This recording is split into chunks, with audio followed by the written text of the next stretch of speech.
Yo. What it do? Happy Friday, y'all. What's up, guys? Mr. Hunter, how you doing, man? Doing good, man. Just had a nice, relaxed Friday. Yeah, Been did you? binge watching the show Barry most of the day. Yeah. And old Bill Hader, dude, he's my idol. But it's been good, man. It's been good. How about yours? Dude, just chilling.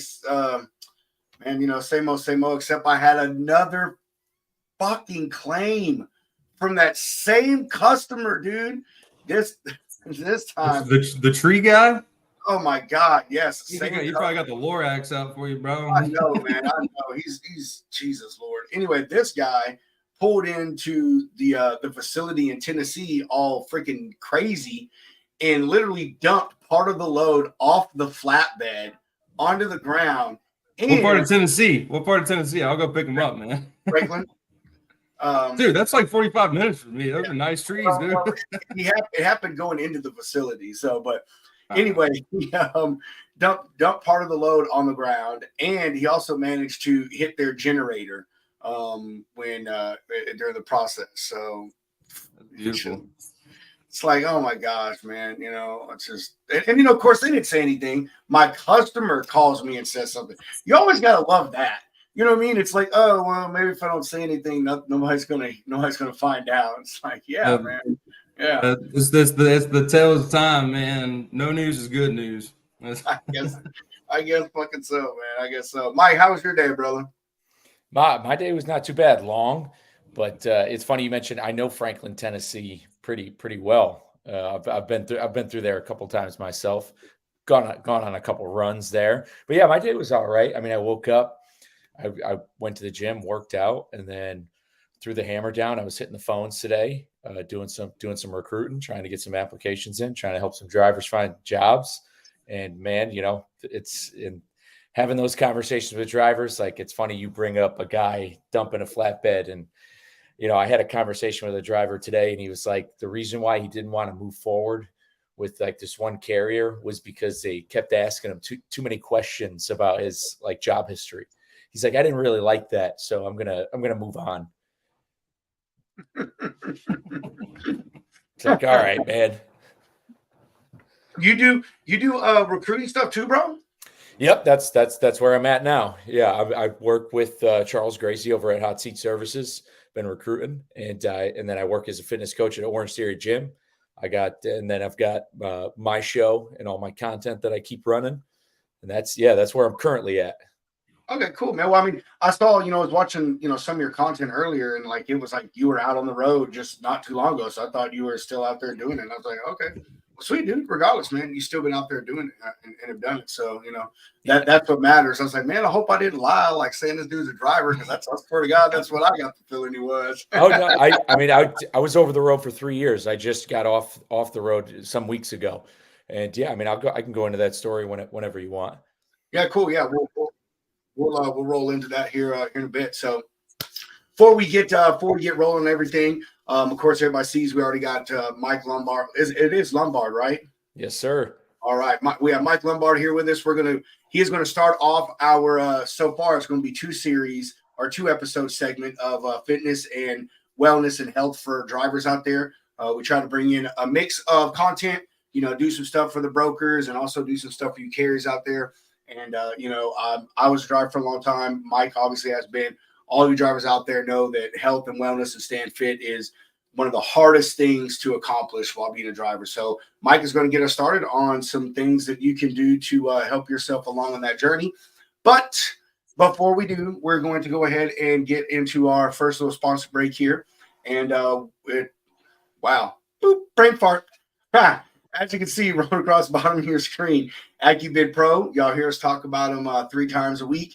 They have an amazing app out there for all you owner-operators. It helps you record your costs, expenses, your revenues, allows you to generate some numbers for you, which allows you to bid better, win more freight, and make yourself more money. Don't be a victim of cheap freight anymore. Take back control. These are turbulent times for the transportation industry, with companies merging or even closing their doors. Whether you're going out on your own or leasing on with a new company, know your operating costs. Look out for you and bid better with AccuBid Pro. Bum, bum. All right. So we're just gonna keep. Oh, sorry, you about to say something, Hunter? I could be a pro. Yeah, that's right. AccuBid Get Pro. on it. I got Jimmy scheduled here for middle of freaking December. I can't wait to have his ass back on, dude. That's gonna be fun. All right.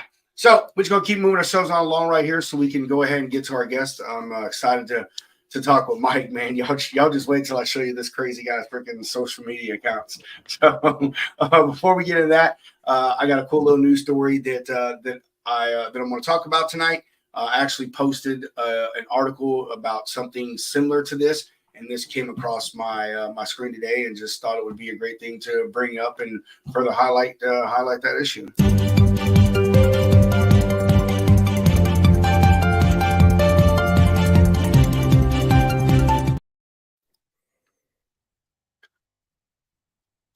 Man, I can never do this shit fast enough. All right. There you go. As you see on your screen, there was a study done by the American Transportation Research Institute regarding predatory tow billing. I posted an article, I don't know, maybe it was earlier this week, maybe it was last week, about a driver in Memphis that set 33 hours in his truck to prevent himself from getting towed. And that company now, their name skips my mind, but that company now actually just was given like a cease and desist order to not be able to boot trucks and shit. So anyway, this one right here goes a little deeper on it and gets more into like the billing towards like accidents and such. But it's still the point remains and it's still relevant. So like I said, study by the American Transportation Research Institute examined carrier toll bills from 2021 to 2023 and found that 30% of crash-related tows in the U.S. included some type of predatory billing. The excessive towing and recovery rates are experienced by 82% of carriers industry-wide. An example of this is one carrier receiving a $6,000 bill for a 16-mile tow earlier this year in 2023. Another carrier in Virginia was charged $202,000 to recover and tow a truck during a single vehicle accident. Overcharges that were looked at in this cover an array of items, things like excessive mileage, excessive hourly rates, weight. I guess that's a thing in the towing industry. They charge by tonnage of the truck, depending on what tow truck they bring out, I guess is what the point of that is. Excessive equipment dispatched, which there were instances where, a truck rear-ended a car and, it really just needed one single tow truck and they dispatched a damn crane out there, you know what I mean? And end up still charging people for that excessive equipment that was sent out. Storage fees.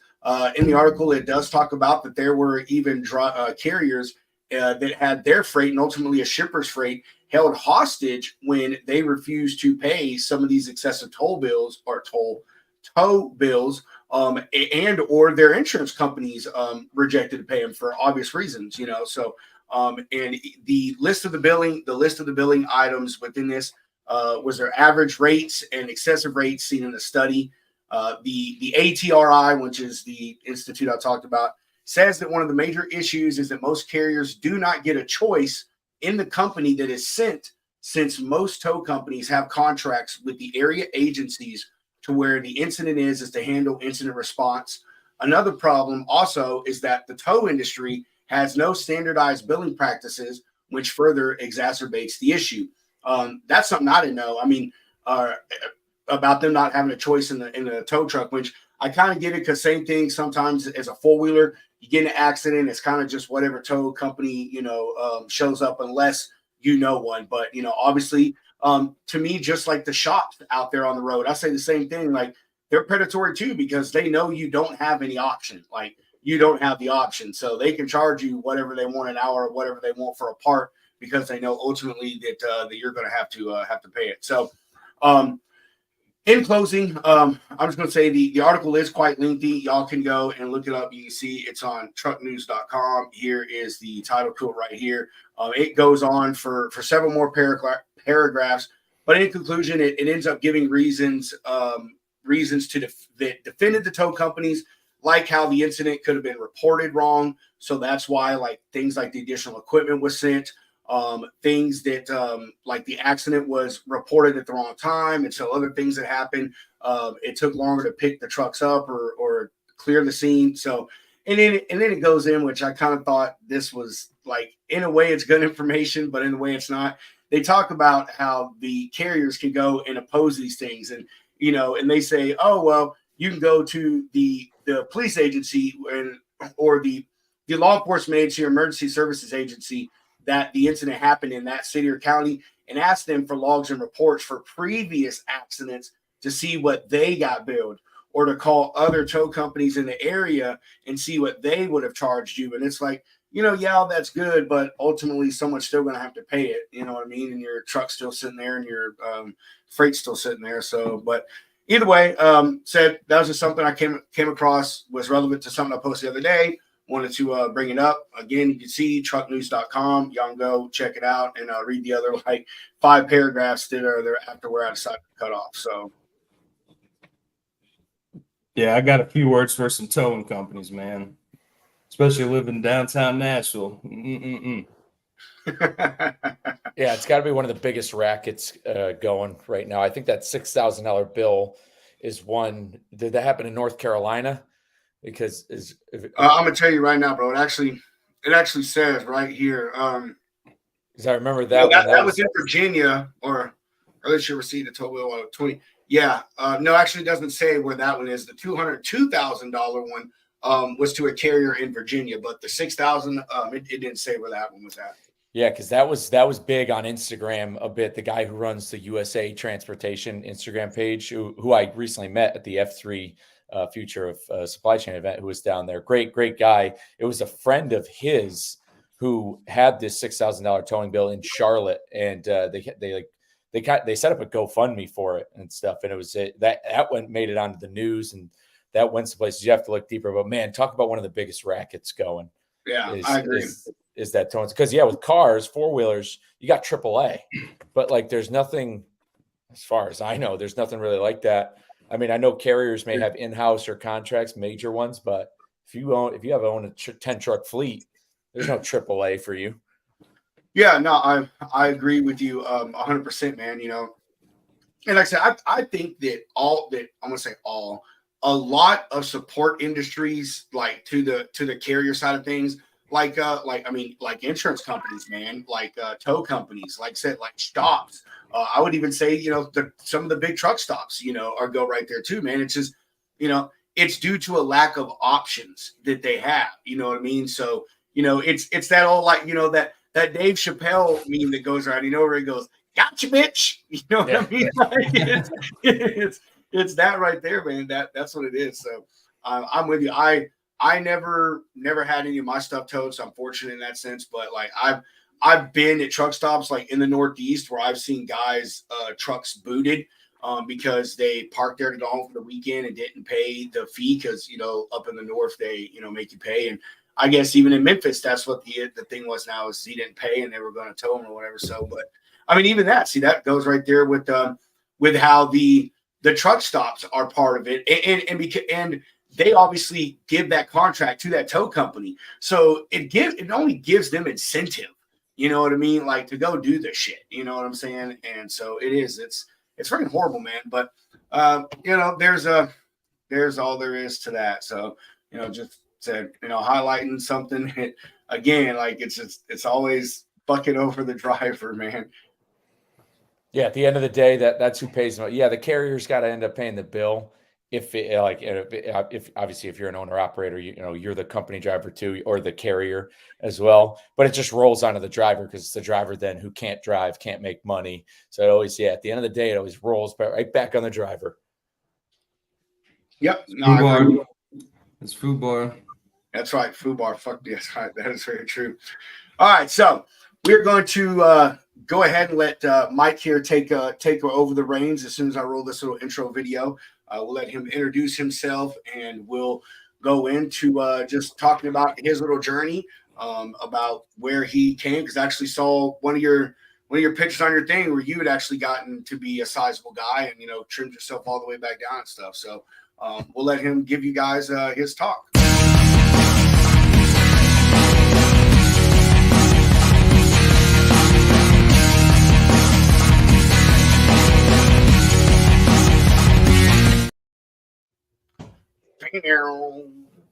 That's great music right there. Yeah, you like it. You looked like that would be your theme song right there, or a song for you right there, man. No, great song. Really appreciate the gesture of having me on the show. I love opportunities like this. Any ounce of content that's especially is going to have like me as a focal point. I got great respect. I got great respect for you guys for bringing me on here to tell this story, because what I'm trying to do and everything I stand for and like the platform I stand on is, at the end of the day, it's based on the foundation of fitness, but also how it can help the industry. But if you don't mind, yeah, I'd love to tell the Lombard Trucking story, because I didn't get the name just because it's my last name. There was an original Lombard, and it's a great logistics freight story, because I'm blessed to have this name because of my grandfather and my family.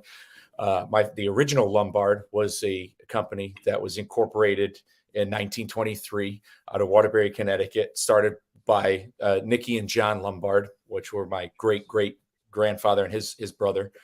And they started it by peddling ice out of a horse and carriage back in Connecticut. And they eventually incorporated in 1923. They grew to be one of the largest motor carriers in the Northeast, up until they were bought out in 1984. And they were bought out because they were essentially became a casualty of the Motor Carrier Act of 1980, and struggled on from there. And they were bought out by North Penn Transfer, and then North Penn Transfer dissolved in 91 due to union contract negotiations. So it's just, and which is what happened to a lot of those kind of smaller carriers that had Teamsters as labor. A lot of them disintegrated in the 80s, well into the 90s. And so that's a story. But I grew up with my grandfather very, very much. I was with him all the time. He looked after me and my brother when my parents went away. So I knew everything about his story, his life. He told me all about what it was like driving, told me about how I should never get into it. I shouldn't do it. It's not the same. The government got involved and screwed everything up. Those are his words. He said the government got in and it screwed everything up. It screwed over the drivers. And at the time, I didn't understand it. So kind of flash forward a little bit, I graduated high school 2008. I joined the Marines. I served in the Marine Corps for 4 years. I get out 2012. And I'm just trying to make this speedy, because that's a whole story in itself and, quite an adventure. When I get out in 2012, I go to college back in Connecticut, played lacrosse there. I graduate in 2016, and then all of a sudden the real world opens up. I'm 26 years old. I get my first job, and it's funny because you could say it's in transportation, but my first job was with Enterprise Rent-A-Car for 2 years, and that's like a sales and customer service job. But just like similar to probably being a freight broker, it can mentally take a toll on you of the clientele you have to deal with because of who rents cars. Two types of people who rent cars: people who just crash theirs, or criminals. That's a lot of who your clientele is sometimes. No offense to people who are retail rental people and aren't criminals. Well, and then from there is when I got another job. And this is where I kind of entered the logistics wheelhouse, because I started working at a plumbing and heating wholesaler. So I started working within the operations of like a warehouse and a storefront that, sold materials to plumbers and HVAC guys, and that with me. So I dealt with a lot of inventory, got forklift certified. No big deal. Humble brag. And, but that's also where I started like calling LTL carriers, and I was ordering trucks, and I was ordering our, product that came in from our central distribution center. So that's when I got involved with like working with UPS and doing that side of things. And then eventually I was there for 3 years. And then after long story short, I was offered a promotion to run a warehouse in North Jersey. I negotiated the salary. It didn't end up going my way. And so like from there, I was like, okay, I need to make another pivot. And I got married. This is fall 2019. It was as soon as we came back from our honeymoon, my wife and I, we made plans. We're like, let's move. Let's try to find something new. So we started stacking away money. We were gonna, we were gonna move March 2020. COVID pushed it back. We get here in June. But during that time process, like the first part of 2020 is when I did like some soul searching. Okay, what do I want to do?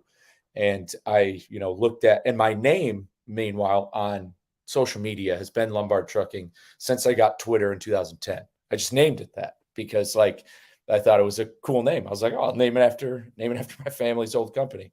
And so I was like, it's been my name. It's what people have like kind of known me as. And I was like, I already work here. I talk to drivers all the time at my job. They talk about how, they've made a decent paycheck and everything. So I was like, as soon as we move to Texas, I'm just going to put my foot down, make a decision, stick with it, get my CDL. And, and then this is definitely where a lot of the fitness comes in, because at that same time is when I was going through sort of like my transformation. I'd started getting back into exercising. And so, but I knew that getting my CDL, that's when the risks were going to come back up. So I was making a little bit of progress. Now I knew I was going over the road. I didn't know what to expect. Like I did not know what to expect because I didn't know what it was going to be like to be an over-the-road truck driver. I had spoken to many, but I didn't know the lifestyle, because it is, as you know, it's a lifestyle as much as it is a job. And at the time I read the Goggins book. I was like trying to do some research and stuff, how drivers stay fit. And before I went over the road, my first job was with Pam Transport. I got myself an air fryer, a microwave, and a pair of running shoes, because I was like, well, hey, I don't know if I can go to the gym. I don't know anything, but I do know that no matter what, there's a place I can go where I can run or walk. Like it's no matter where I'm parked. So that's what I knew. And so when I went over the road with my trainer, I just like it mentally focused. Even when I was with my trainer, if we had to take a 10-hour break, I would go for a walk. I downloaded my Fitness Pal. I tracked calories, even off truck stop food when I wasn't able to cook with the trainer. And then I just slowly over time started building into these habits. And, to kind of condense this a little further, so my Fitness Pal, I ended up moving on from that. My biggest tool that I ended up using was the First Form health and fitness app, which is great. It calculates your macros. So what, based off your activity level, your height, weight, gives you how many calories, grams of protein you should be eating per day. And so I use that tool, and I put in there that I have a sedentary job. So it gives you a step goal and also adjust your calorie intake as such. And, after about 3 months on the road, you kind of know, you kind of start getting your feet wet. You start seeing a little bit more of the same stuff. You realize you could pull into any Walmart. And so you could grocery shop. You might not be able to park overnight at every Walmart, but you could pull in, park for 30 minutes and go grocery shop. And so that's what I did. So from a health and fitness standpoint, I would grocery shop. I bought my food. And from a financial standpoint, if you're a driver out there, that's going to help you not only feel better, but you're going to stay in shape better, or you're not going to stay in shape. And that too, but you're not only going to feel better, you're going to save on your wallet.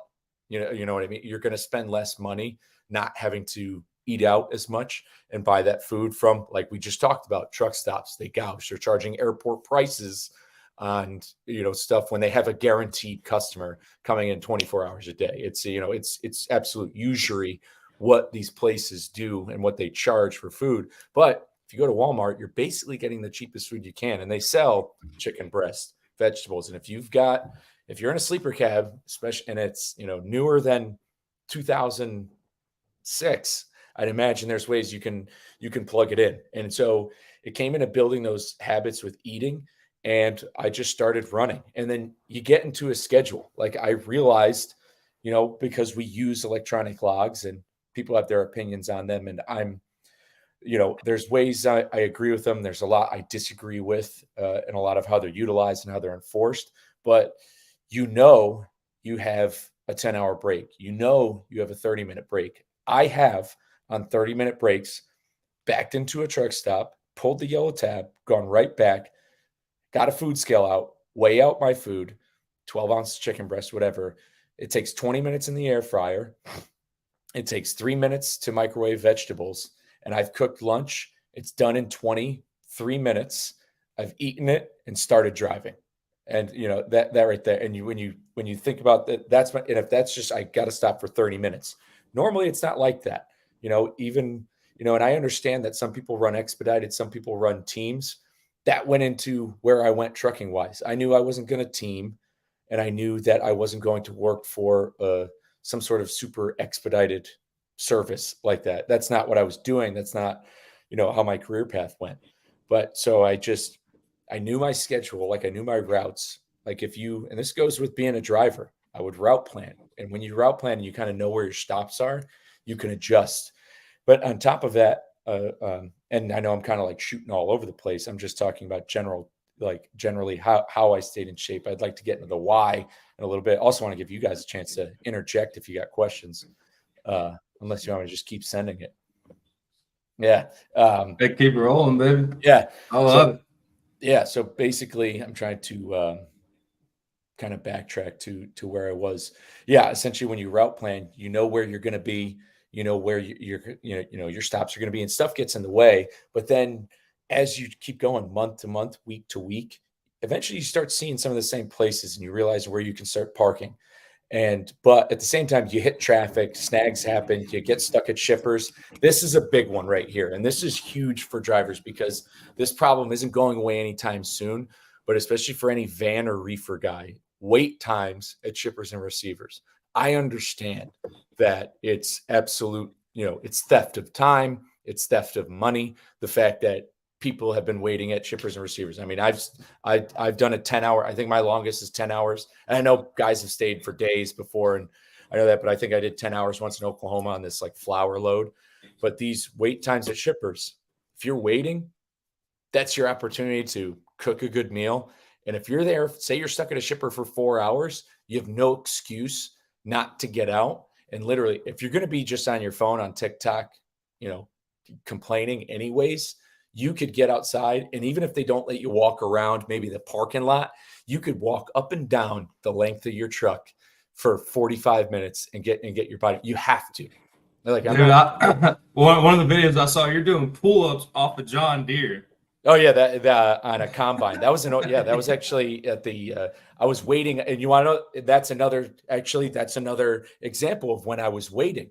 So like shippers, I was actually waiting on Oregon permits to enter from Idaho, and so I was parked. I was parked at a Love's, I'm pretty sure, around the Idaho-Oregon border. And anybody who runs Specialized will know Oregon permits, you sometimes got to order basically like a week in advance, because I was 12 wide and 14 tall.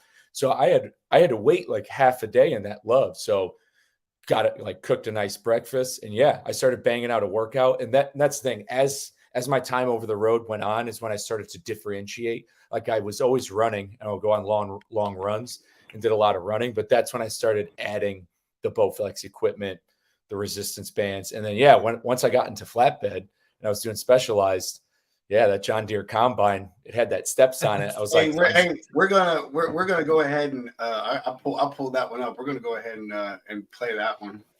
That's awesome. Yeah, there it is right there.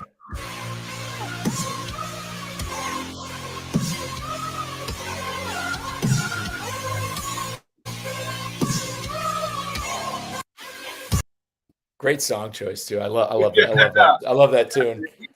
You got the work gloves on. Yeah, you got some crazy good content on there, man. Keep going, brother. I think you said you were gonna tell us about your journey, man. Matter of fact, I'm gonna share this picture right before you get into it, man.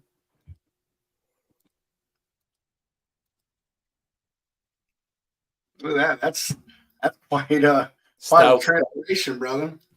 Yeah, no, at my heaviest, I was definitely upwards. I was probably right there. I was probably between 275 and 280 on the left. That's at Gettysburg, by the way. Yeah. For I anybody. rolled through there in a truck, dude, like right through the Gettysburg battlefield in a truck. Like there's a road that goes right through there. That was one of my greatest memories as a truck driver. Anyway, sorry, I didn't mean to cut you off. Yeah. No, yeah, that transformation. Yeah, so that transformation for me, here's the biggest thing, and this is for anybody out there who's trying to get back on track, trying to lose weight, is when it comes to the picture on the left, between the picture on the left and the picture on the right, is consistency. So between those pictures is, on the left, it was 2017, and on the right was just a few months ago. And so the thing is it's not there. It's not a sprint. There's no such thing as a quick fix. There's one of the biggest problems out there in the health and fitness industry, and in anything that has to, and social media is really bad at this, is the 21-day fixes. I don't knock anybody who's doing like intermittent fasting or going keto or say they want to go vegan, whatever it is, but all of that stuff at the end of the day, in the majority, is based off of what's called the survivability bias, is where it worked for 2 people, but 10,000 people tried it and failed. And it doesn't mean that 10,000 people are failures, so to speak. And essentially the reason why is because a lot of that stuff is unsustainable. Like, it's not practical and realistic for the life that we live in our society. Like, what do you think? I'm never going to eat pizza again? Like, no, I'm from the pizza capital of the world. I lived in New Haven, Connecticut. Like, I'm never going to eat pizza again. I'm never going to, eat fried chicken. I'm never going to drink beer or anything like that.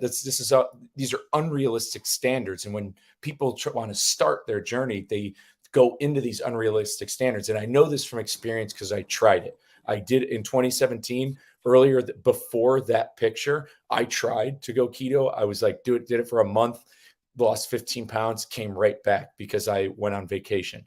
A couple months later that year in 2017, I didn't eat meat for like 6 weeks, and I lost like 10 or 12 pounds and felt like absolute garbage. So it's like, I've tried. And then same thing with intermittent fasting. Like, I tried to do it, but because like at my warehouse job, I was up at 5 a.m. every day, and I didn't really get home until 5:30.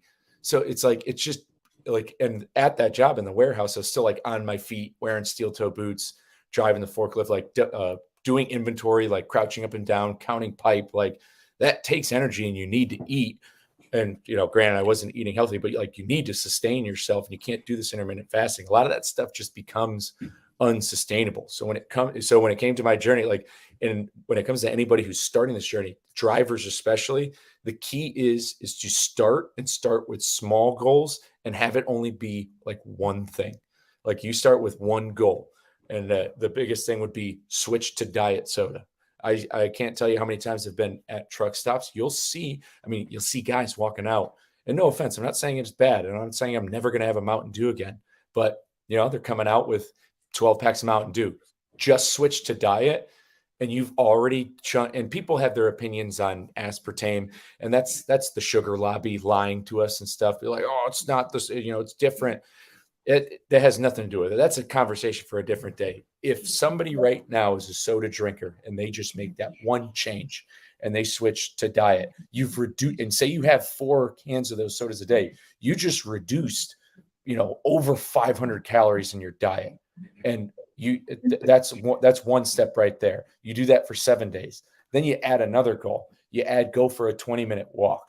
And I'm talking for somebody who are like at that extreme level, where, depending on where they're at health wise. So you switch to diet, keep, obviously drink water is like almost an obvious one, increase your water intake, but then add 20-minute walk. Do that for a week. And then the next week you make it 30 minutes, and you stick with the diet and just drinking water, starting those small goals. Cause that's exactly how it worked for me. I made small goals. I switched. I instead of like ordering lunch every day, I grocery shopped every day on Sunday. And so I just changed my food. That was it. I didn't like religiously start working out. I wasn't like walking and running, but the food was the first thing to change. And then it compounds. When you start with one small attainable goal, like switch to diet, one small attainable goal, you just do that, and you do that consistently for 1, 2, 3 weeks. Once you've done that and it's routine, then you add, and then you just keep adding. You go from there, and it's a long road. You can't, like I said, picture on the left, 2017, picture on the right is recently, and that's the thing. You know, it's a consistency game. You're gonna mess up. I've still had my fair share of, you know, I went on a few bachelor parties within the past couple of years. I've gone on some 4-day benders and stuff. You know, doing, you know, having fun, you know, having fun with the boys and getting, you know, getting tipsy, going to, you know, hockey games and stuff like that. Like there's no, you know, I just had, you know, Thanksgiving was just last week. You know, I'm not the guy who, you know, you should never be the person who's like, oh, you know, you're restricting yourselves on something that should be a celebration. So it's just a long road. So it's all about like, okay, you know, you're not going to be perfect, you know, so but it's about winning the day, winning the week. And when you win the weeks, you win the months. So if you 3 days out of the month drink a couple of beers or you get drunk, it doesn't matter. It's about what you do the exact next day. Like if you go right back the next day to waking up, drinking that water, going for your 45-minute walk and going right back into the habits you stacked, that what you did the previous day, it's not going to matter from a statistical standpoint. So those are the biggest things. And that's really what happened with my journey. And same thing. And that's how it exploded over the road, because when I started over the road, I was able to run. I could maybe run when I started driving like 2 miles before my legs just were absolutely like stiff. Knees would hurt. And I'm like, oh, is this really getting older? And then by the time I was 3 months over the road, I was already running, you know, going for 9-mile runs and stuff, because I just kept doing it. You build up that endurance, and running is something that you can get good at all the way into your 60s and 70s. It's you know, sometimes people run their first Ironman in their 60s because it takes them that long to be able to get their endurance there. And it's just, but it's about starting and not stopping. Starting with small attainable goals. Start with one, do it for 3 weeks.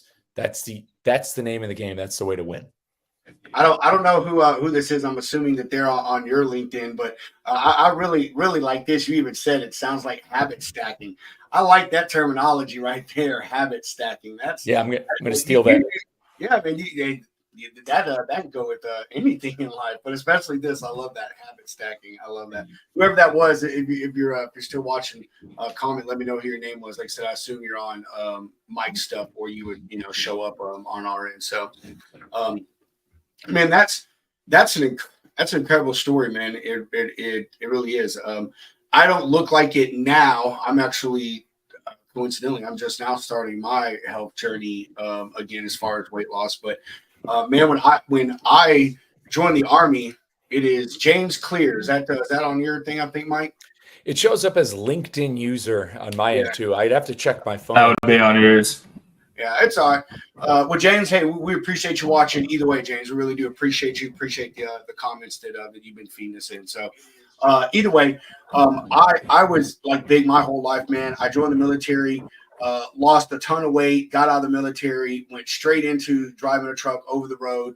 I did that, I think, almost 2 years, a year and a half, 2 years. And then I went local, man. When I came off the road, I'll never forget it, because it's when they redid my health card. I weighed 279 pounds.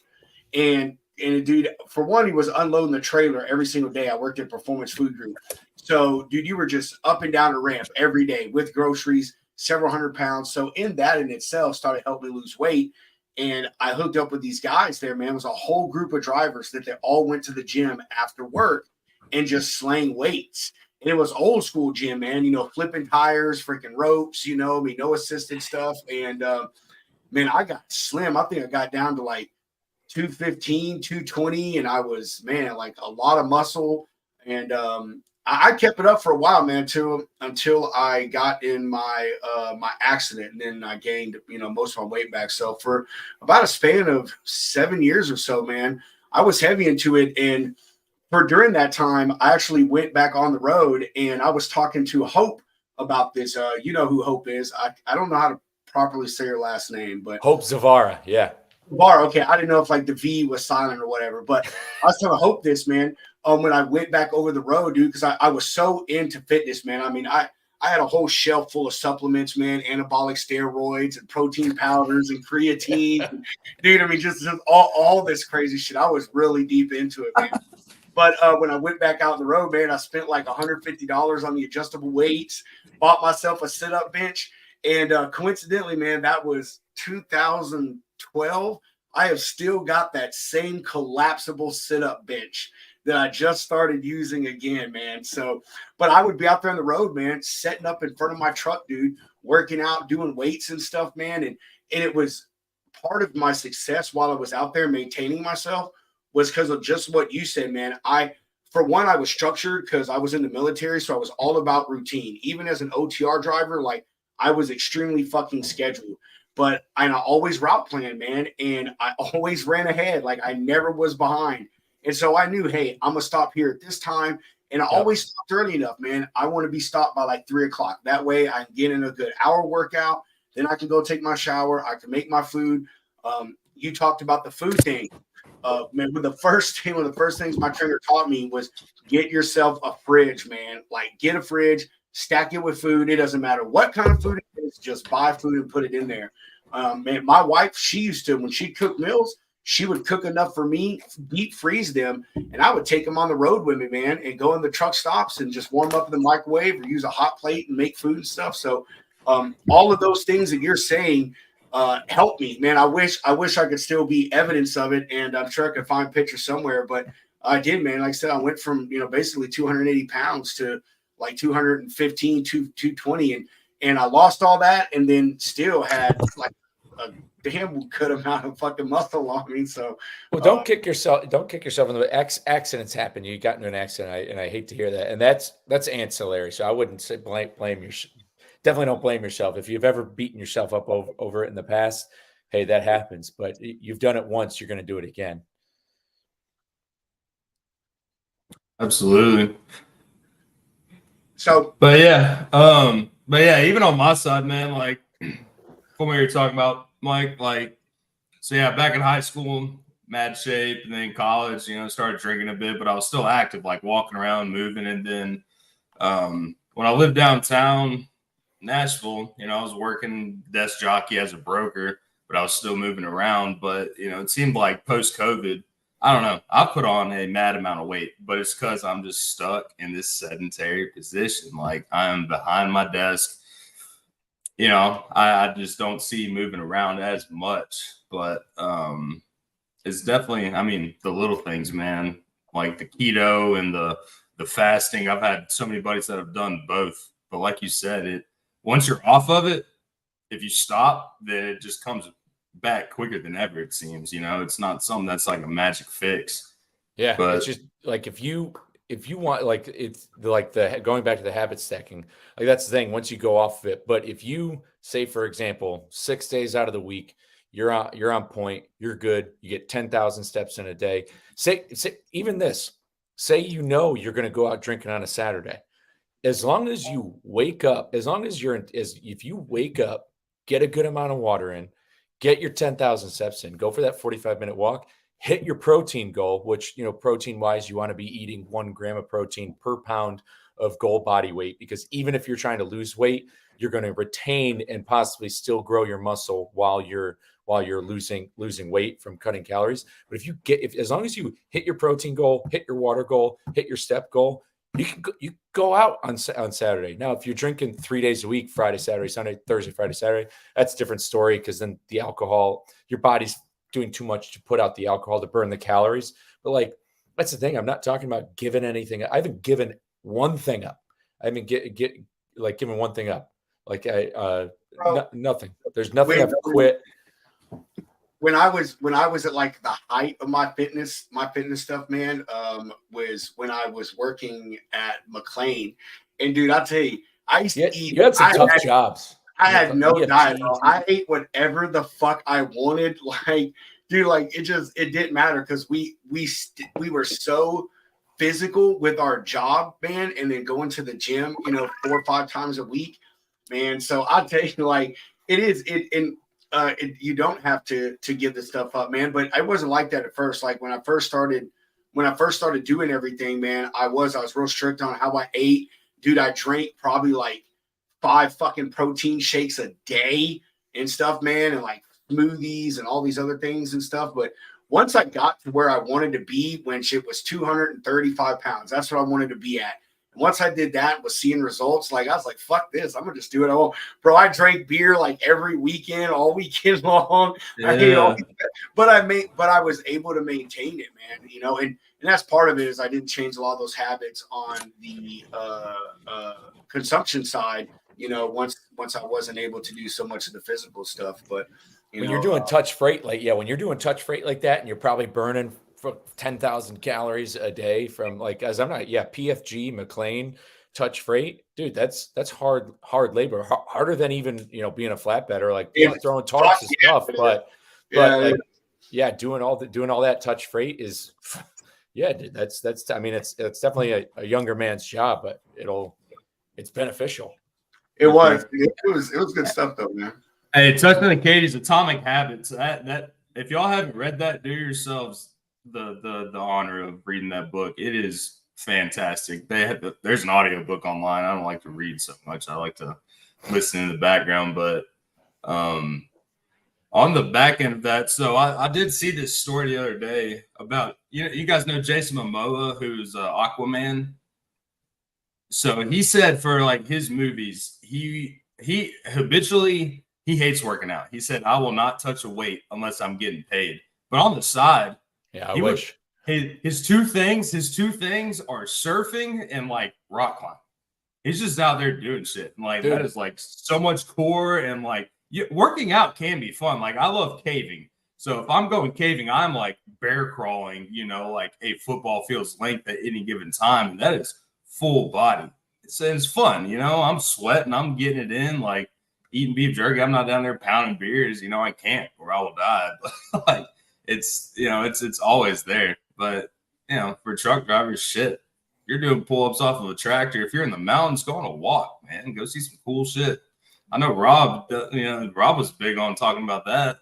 If you're in a cool spot, go see some shit. Like, if you're in Tennessee, there's a Love's right in Jasper, Tennessee. Not a quarter mile down the road from that Love's in Jasper, Tennessee. There's an amazing trail that goes around the big lake right there. It's right outside Chattanooga off of 24. Like, I've discovered so many good things just going on these walks. Granted, I will say I have been chased by 4 pit bulls. It was a little frightening. All in Arkansas too, for some reason. I was always getting chased by pit bulls in Arkansas. They like to leave them off the leash in their front yards and something. And like every time they're like, "It won't hurt you, I swear." The thing's coming to rip my face off. But I do want to get into the why though. And like, not only so there's some alarming stats, and if you don't mind me just speaking, it's your guys' show. But it's your show today, man. There's a big why to it, and because there's a lot of people who are like, there's a mentality out there, and there's a couple different whys of why you should remain fit. A lot of it has to do with yourself, and then it has to do with also how it can actually affect change in the industry. But number one, first and foremost, at the end of the day, the job, regardless, if you do this job without doing the necessary steps to staying healthy, it will lead to an early death. The average life expectancy of a driver is 61. So it's removing 11 plus years off of people's lives. So number one, and you have some guys out there who have the mentality of, I'm going to die with my boots on, and et cetera. And I salute, I have so much respect for that. But at the end of the day, you're not telling me that. You're telling your family that. Like, when you're saying, "Oh, I don't care," it's like, and if they don't have a family, okay, I get it. If we're narrowing it down, like, well, I don't have a family, I get it. But at the end of the day, most of the people who are driving a truck are doing it for their family. They're doing it to earn money, to support their family, their wife, their kids, whoever, husband, female driver, whoever it is. And so when you're saying, "Oh, I can't do this," or "I can't find time," you're telling your family that. So they just know that going into it. If you're like, "Oh, I'm just too tired," or "Oh, I just don't want to cook," that's what you're doing. But here's the bigger side is when you do these things, when you put your body under stress, when you do the hard things, when you get out there, and when it's 25 degrees out in Iowa, and you go for the 40 and you bundle up and you still get that walk done. When you do that, it has a trickle down effect on what I consider one of the biggest dark horse factors of of turnover and problems in the industry, which is mental health. When you address your physical health, you start doing these hard things, the trickle down effect it will have on your mind, the stuff that sucks about trucking will kind of start to suck a little less, and things in your life, other things will get easier when you put your body through that stress, when you go through the hard things, when you start to see progress in yourself, it trickles down into your mental health. And then the main why, and this is kind of the crux of what I'm talking about, is I personally believe that in this industry and beyond, I think that this exists in our country, is that there is a contingency out there that does not want us to be healthy. They don't want us to be healthy. They don't want us to be fit. They don't want us to have money. They don't want us to be smart and learn and all this stuff. They want to keep us dumb, weak, because people who are dumber and weaker and uneducated and not fit are more docile and are easier to control. And there's no better place to see that than the trucking industry, because the stats are out there. Every single chronic disease, high blood pressure, diabetes, heart disease, etc., all of those stats in the trucking industry are double what it is in the regular civilian population. And when we look at who controls the trucking industry, the drivers have no control. The drivers are the largest stakeholder in the transportation industry, period, more than the brokers. And no offense to any brokers, no offense to anybody else in the industry, but they're the largest stakeholders in it because they, by design and officially, actually run it. And they have no control over it. They have no control. The people who have control over it are the large retail carriers who are members of the American Trucking Association, as well as larger tech companies and stuff. They have all the control. But if you, and this isn't me bragging, but if you had an army of even 500,000 truck drivers who were posting shit like I do on TikTok and Instagram, who are absolute machines like you were working at PFG, and who gave a shit about themselves and had confidence and had that bull moose mentality of standing up for yourself, because that's what it does when you start to get healthier, when you start to get into this type of mindset, and when you start training for shit like fucking marathons, and you start to do those things, you start to feel a certain way about yourself. It got to a point when I was over the road where when I would put on the plate carrier and go for a run, it would be like, yeah, look at me. Like, it'd be like, yeah, look at me. Look at what I'm doing. You just kind of start getting a little cocky. And if everybody felt like that way and started, because when you get that way, you're more likely to advocate for yourself. Before I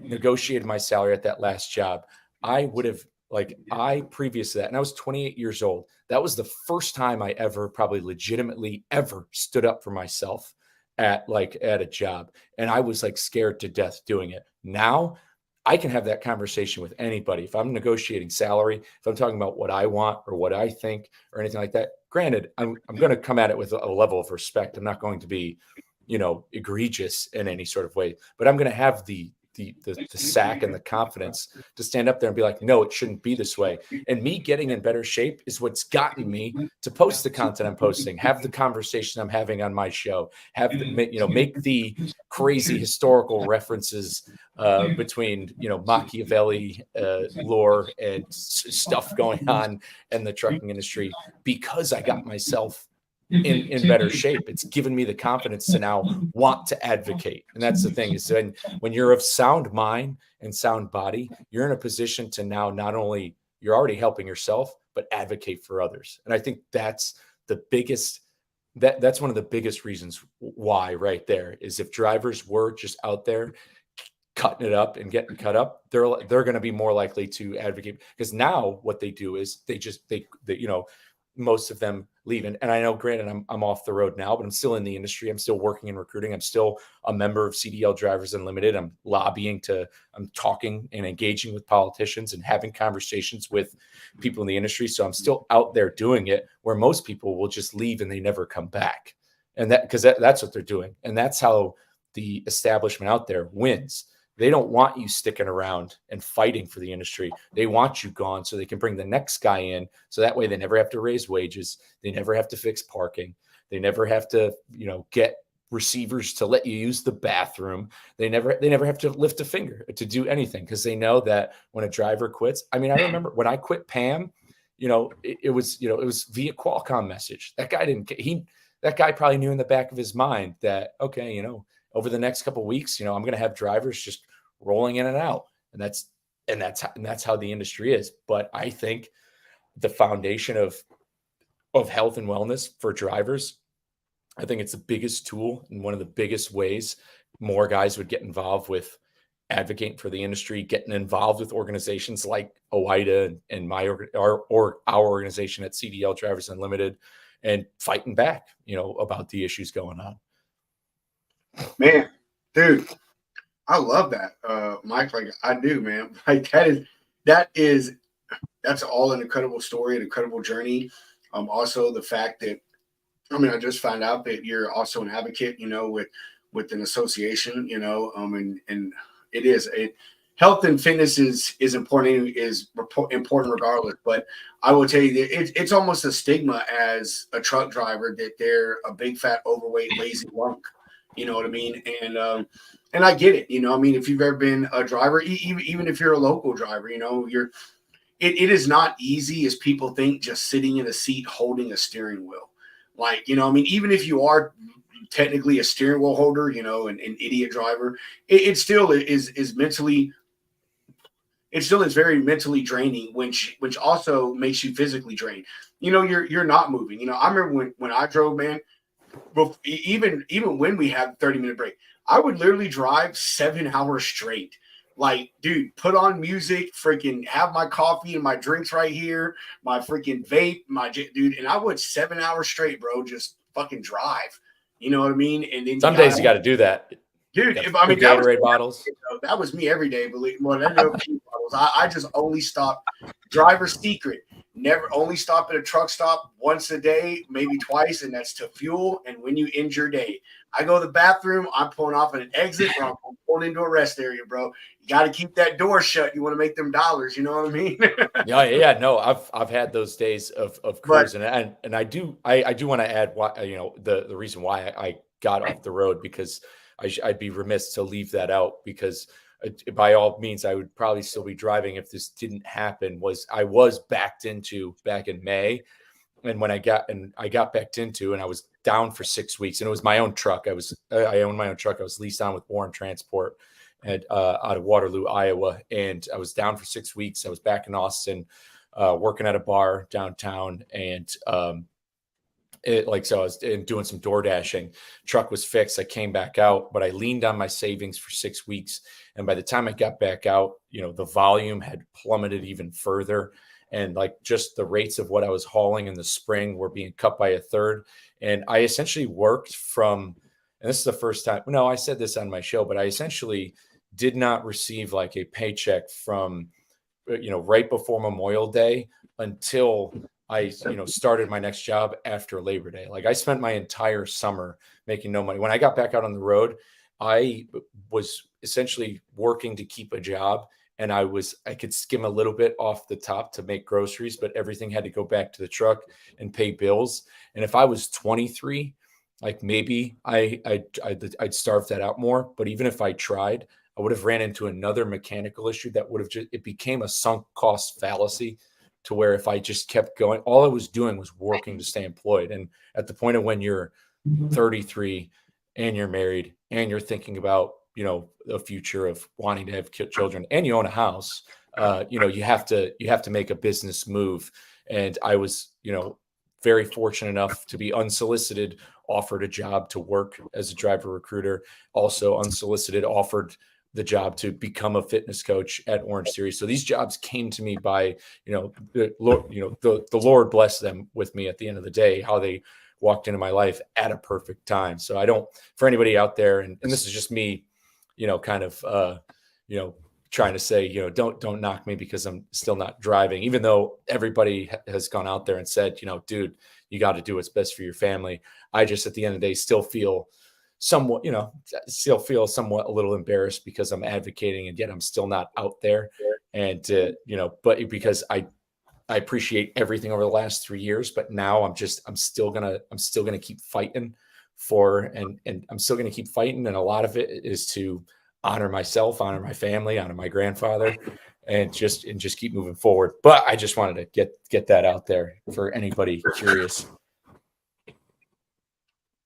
No, man. Although it's kind of a side conversation and a long conversation at that, we could do another show. But you know what you said about working to keep a job, man, and previously about how the carrier side, they kind of trap you. That's the story it is for a lot of drivers, man. Unfortunately, when it comes to that, is they literally work to keep a job. I remember when I drove, one of the hardest things to do as a driver was to switch companies. Like you had to fucking be set. You had to set it up exactly. All right, man, I'm going to leave. I'm going to quit on Friday. And then I'm going to go start the new company on Monday. And I'll get my check from another company on Friday. And you know what I mean? You had to be strategic about that shit, boy. Oh, my Lord. Well, hey, before we move on to the last thing that I want to ask you, I actually want to run some of your social media, man, because it is really incredible, dude. I really like that. I told you that. Run it. I mean, I'm proud of it. I do. You should be. I love the motivational stuff, especially the ones I'm going to show where you're running and then you spit out like some historical motivational knowledge. Mike's Instagram, as you can see, it's been running at the bottom of the screen. Go on there, follow, do all that good stuff. Dude, out some really good things. I only want to pull this one up real quick, so we could give a shout out to one of our homies. Where's this at right there? I see that you got the Please Advise hat. So give Reed. Give a shout out to the homie Reed there, man. I love that. I see. You different use cases. This is just an example of a company. What is that? The Freight Waves convention. That was Reed. Which, by the way, let me just mention that real quick. His Freight Gong demo at Freight Waves, which is awesome. Which any brokers out there, I hope if you don't have a gong in your office, your problems are solved. Please go to freightgong.com so you can celebrate. You can celebrate your wins with the Freight Gong's cloud-based software that allows you to ring that gong. Let it echo through the halls of victory. Yeah, man. It's true. All right, so I'm gonna play this one real quick, man. I don't know where this is at, so you'll have to tell us where you at. I'm assuming you're in the Southwest somewhere, but I mean, I don't know. You could have been in fucking wherever. This one I think is in Texas. Today I'm going to tell you about 32-year-old John Paul Jones, who was captain of a reconstituted merchant ship called the Bonhomme Richard. September of 1779, he found himself on the northern English coast, where he was discovered by the British Baltic Fleet, led by the 50-gun ship, the Serapis. When in range, the Serapis asked the ship to identify it. Jones responded, "I can't fucking hear you!" Gave the order for a broadside. Outgunned and outmatched. Jones knew the only way to win was to use his headway to ram the stern of the Serapis. And when asked for his surrender, he responded, "I have not yet begun to fight!" For 3 hours, the Bonhomme Richard raked the decks of the Serapis. Both ships now on the verge of sinking, refusing to strike his colors. In the end, he lost the Bonhomme Richard, but sailed off in the Serapis, handing the enemy a defeat on their own soil. How many pieces of shit want you to surrender? How many want you to lose? Against any and all odds, you let them know that we're still on the battlefield, and that we have not yet begun to fight.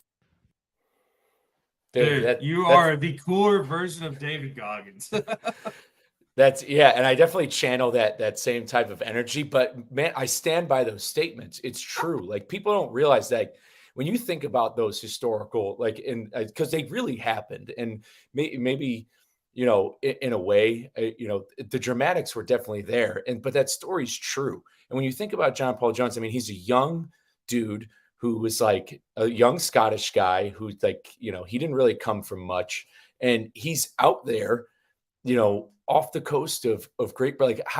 What do you think's going through his mind at that point, where the greatest navy on earth, literally like the most elite sailors on the planet, like legendary navy is out there, and he's just out there in this refurbished, merchant ship, and he goes out there and not only cops a W, but like sails off in an enemy ship to get away. Like when you think about that, when you think about his mental headspace, where him and those like early on Navy sailors had to be to walk away with a victory.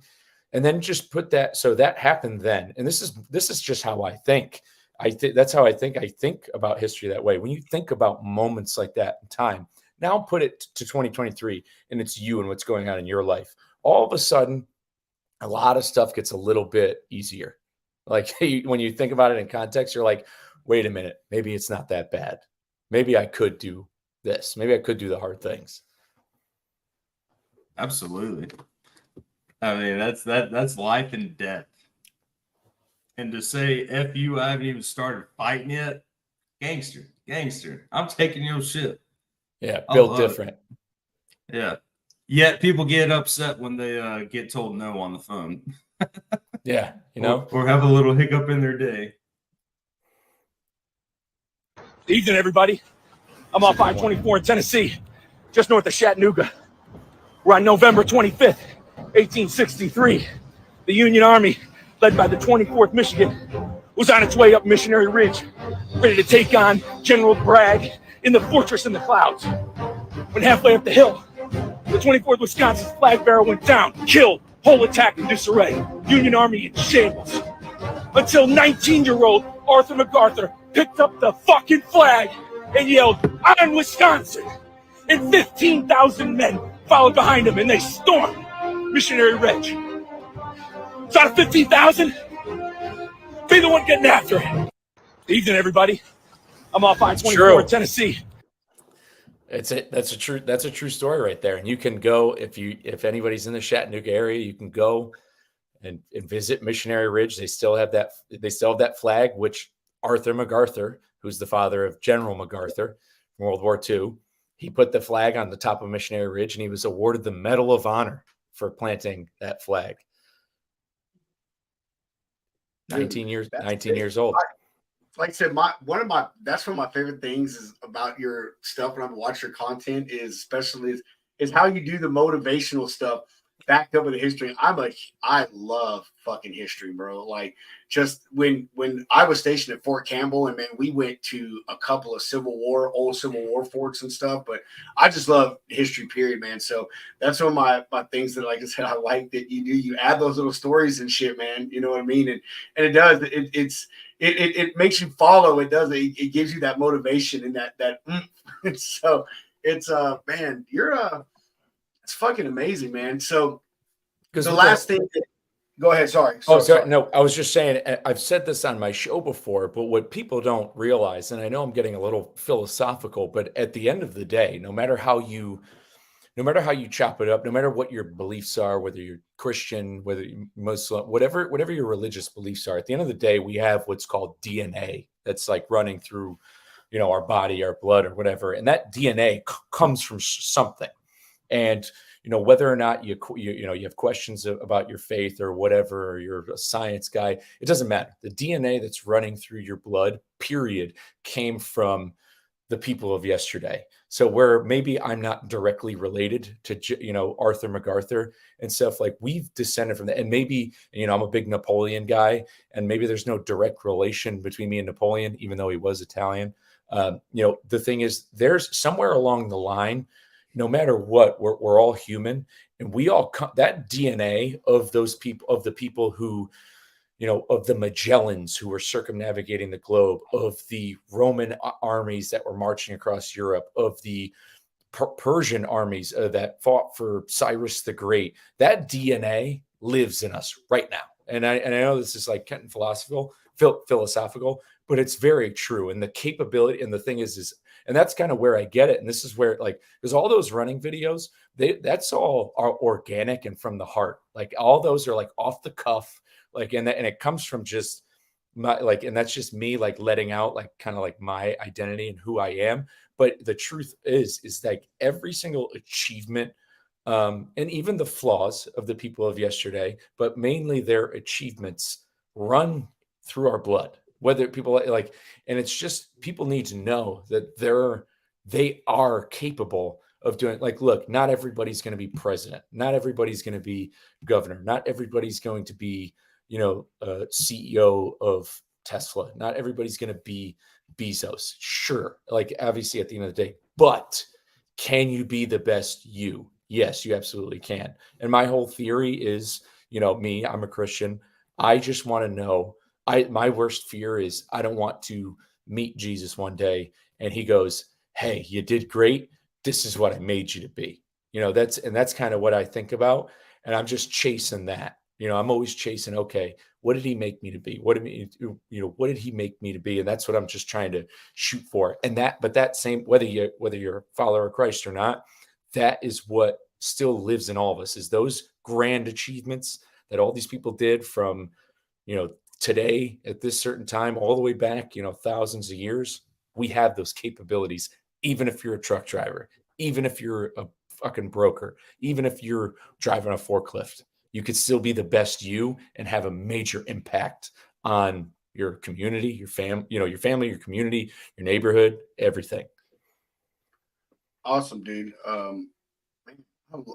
That is a little philosophical, but I love the deepness. Like I'm fired up right now. No, bro, that's awesome, dude. That's awesome. Like, I fucking love that shit, man. It's for real, man. I was telling Hunter, like we were just talking about, man. Like every show we talk about like improving things, and one of the things we're trying to work on is the flow of our show. And usually we do everything off the cuff, and we're like, man, we need to start like giving key talking points to guests and stuff. And Hunter was like, well, do we need to do that to this guy, Mike? And I was like, nah, bro. I was like, you just go watch his shit. Like we're not gonna have to do nothing, Mike. I was like, the flow is gonna be so awesome, dude. It's like he is so like hyped up and motivational and energetic. I was like, he's just gonna like run the show. We're just gonna have to sit back and like listen, dude. So yeah, I'm a big fan of sending it and just I love rip. it, man. I love it. But the last thing that I really just wanted to ask you, because I know it's one thing to say, oh man, excuse me, my beer's coming up. Woo. Oh, there we go. It's one thing to say, hey, you need to start getting fit, start making these small changes, start doing this habit stacking, so forth and so on. This is what's going to help you. But, on specifically the fitness side of it, what are some tools as far as like maybe some equipment or maybe some apps, which you had mentioned one earlier, or some programs or, elastic bands, weights, like what are some things that you recommend for a driver, when they're starting their journey, besides just walking, so they can also get in some strength training? Are you a fan of body weight? Just give us some tips and tricks about that stuff. Yeah, I'd love to get into this, a whole mess load of stuff. So, I mean, yeah, I'll start right from, right back at, so here's another ancillary thing I do. So a great tool and resource is that First Form Health and Wellness app. And it's $13 a month to use it.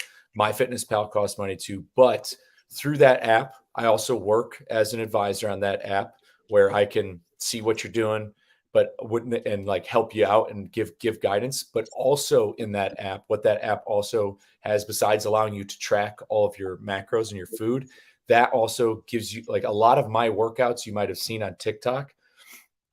And I think we lost him for a second.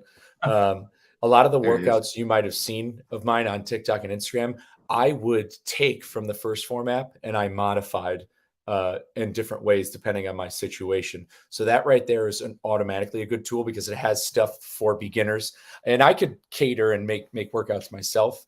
And I have before with doing pull-ups on John Deere equipment and stuff like that. But like that app right there is such a tool to provide educational material, live streams, talking about nutrition, anything like that. Gives you full access to me, who also has a driver who did it too, so he can give you that. But also like moving on to equipment and stuff that guys can get.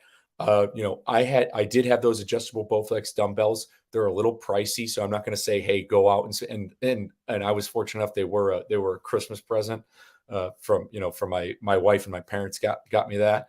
So I will say, so they were expensive because I think it's like $400 or something. But like what's really inexpensive, getting a 35-pound and a 50, 75, a couple different weighted kettlebells. Like kettlebells are big ones right there, especially because that's almost a full body, like doing kettlebell swings right there. There's a guy, he came on my show earlier. His name is a couple of episodes ago. His name's Quincy. He does 100 kettlebell swings a day. That's one of his biggest things. So like the kettlebell, because not only that, it's like because some people, even with body weight exercises, may not have, and I'm talking for somebody in their extreme circumstances, somebody who hasn't exercised in years and could be upwards of 300 pounds, somebody who's just getting started. So like a kettlebell swing doesn't take a lot of form. You're swinging the kettlebell, whereas push-ups may be difficult or maybe other, strength training and stuff, depending on somebody's mobility. So like kettlebell is a great one. And then resistance bands for sure. Like resistance band exercises, because those are something you could do, especially when the weather's not great. When you're in freaking Wyoming on 80 right now in December, resistance bands are something where you can stand up in your sleeper and break out those bands, and you could do that band work, and you can get some of that mobility and flexibility. Like resistance bands are huge ones. You could put those bands around your, the mini bands around your legs, and you could do, open up and closing the legs. So like equipment wise, because like, and when I think about the equipment I had kettlebell, I had a little iso mat, like a yoga mat that I would put out, because the parking lots aren't all that clean in the truck stops. A lot of people like to pee out there, which so it's always a great smell. But yeah, I had a jump rope, kettlebell. I had the Bowflex adjustable weights. Like I said, if you want them, you could. Resistance bands, and then me being on flatbed, there's a couple videos I had where I'm picking the tarps up, throwing them down, picking the tarps back up. But yeah, minimal equipment really out there I had, and I would do a lot of body weight stuff. I mean, you could get a really good 20-minute workout in just doing body weight stuff. And I would pull those workouts right off the first format. Those are like, I'm sorry, Mike. Yeah, no, it's your show. It's your show, brother. But yeah, those stuff right there. And I mean, you could do them right in front of the truck. And the only thing stopping, people, like I said, the parking lot smells like pee. You're going to take a shower after. There's, you're always going to have, your excuses are always going to outnumber, the whys at the end of the day. But yeah, equipment wise, kettlebell, resistance bands, jump rope, body weight, you could very easily build strength still doing body weight using resistance bands. The key, if you want to, like the major key is, if you do want to build strength doing body weight, doing those exercises, is the nutrition has to come with it. So you got to get that protein intake in. And the best way to get protein is through whole foods, like eating the chicken breast, eating ground beef, eating chicken thighs, ground turkey, whatever it may be. Like getting it from whole food sources is the best way to get the most and get what you want. Because if you want to build that strength, then you have to supplement it with the right nutrition. Because in Afghanistan, like, that was as crazy as we worked out every day. I left Afghanistan, I weighed like $178, but I could I was still, I could bench press a lot, but I was like, I looked like I just walked out of a penitentiary. A prison or something. I was trying to think of the right. I was going to say something else, but I don't want to get canceled. I was going to say something a little risque, so I didn't say it. But because we didn't have the nutrition over there to sustain it. So like, if you want to build strength, just know the nutrition's got to come with it, hand in hand. Yeah. I wanted to point out something, and I know I'm going to catch shit from this, but I'm a Samsung guy, and one of the things that I enjoy about Samsung is, especially now that I'm starting my deal again, is the fitness app that they have, the Samsung Health. The reason I bring that up is I'm assuming Apple probably has Apple Health or iHealth or whatever. Yeah, I got the Apple Watch. Yeah, I'll tell you, the Apple Watch right there, that right there. Yeah. Wanting to close your rings. Like, it incentivizes you. But yes, that and like on mine, I can go into the Samsung Health app, dude. There are workouts for everything. If you want a weightlifting workout, they've got a workout. If you want a body weight workout, there's a workout for that. And like, it has animation and shows you everything. It times everything out. It even does like your breaks for you, which I don't have a yoga mat, but I have It's like rubber foam people you would put down like in a shop, kind of, you know what I mean? Like it's soft rubber foam or whatnot. But I have that, and I put my weight bench on it, or I'll sit there and do the body weight workouts. But my point to that is even if you can't get the first form and afford that, or the other app that you mentioned, I can't remember, Mike. If you have an Apple or a Samsung, they have their own fitness things on there that have programs and stuff. And like you said, man, it's interactive. Even on my watch, mine is a heart, and you close rings. You have a step count, you have a calorie count, you have an activity count, and it does. And you close things around the heart, and then at the end of the day, it chimes your little reward or whatever it is and stuff. But you can keep track of everything there, man. All your calories, all your food intake, just everything. And it's got pre-made entries, like if you eat chicken breast and it says grilled, and then it says, size, and you put 5 ounces, and it adds every fucking thing up for you and stuff. So I just want to bring that up, what I mean? That, even on my thing, I have something, so I'm sure other people do, that there's tons of tools out there to, help you out when you're out there on the truck, to figure things out and stuff.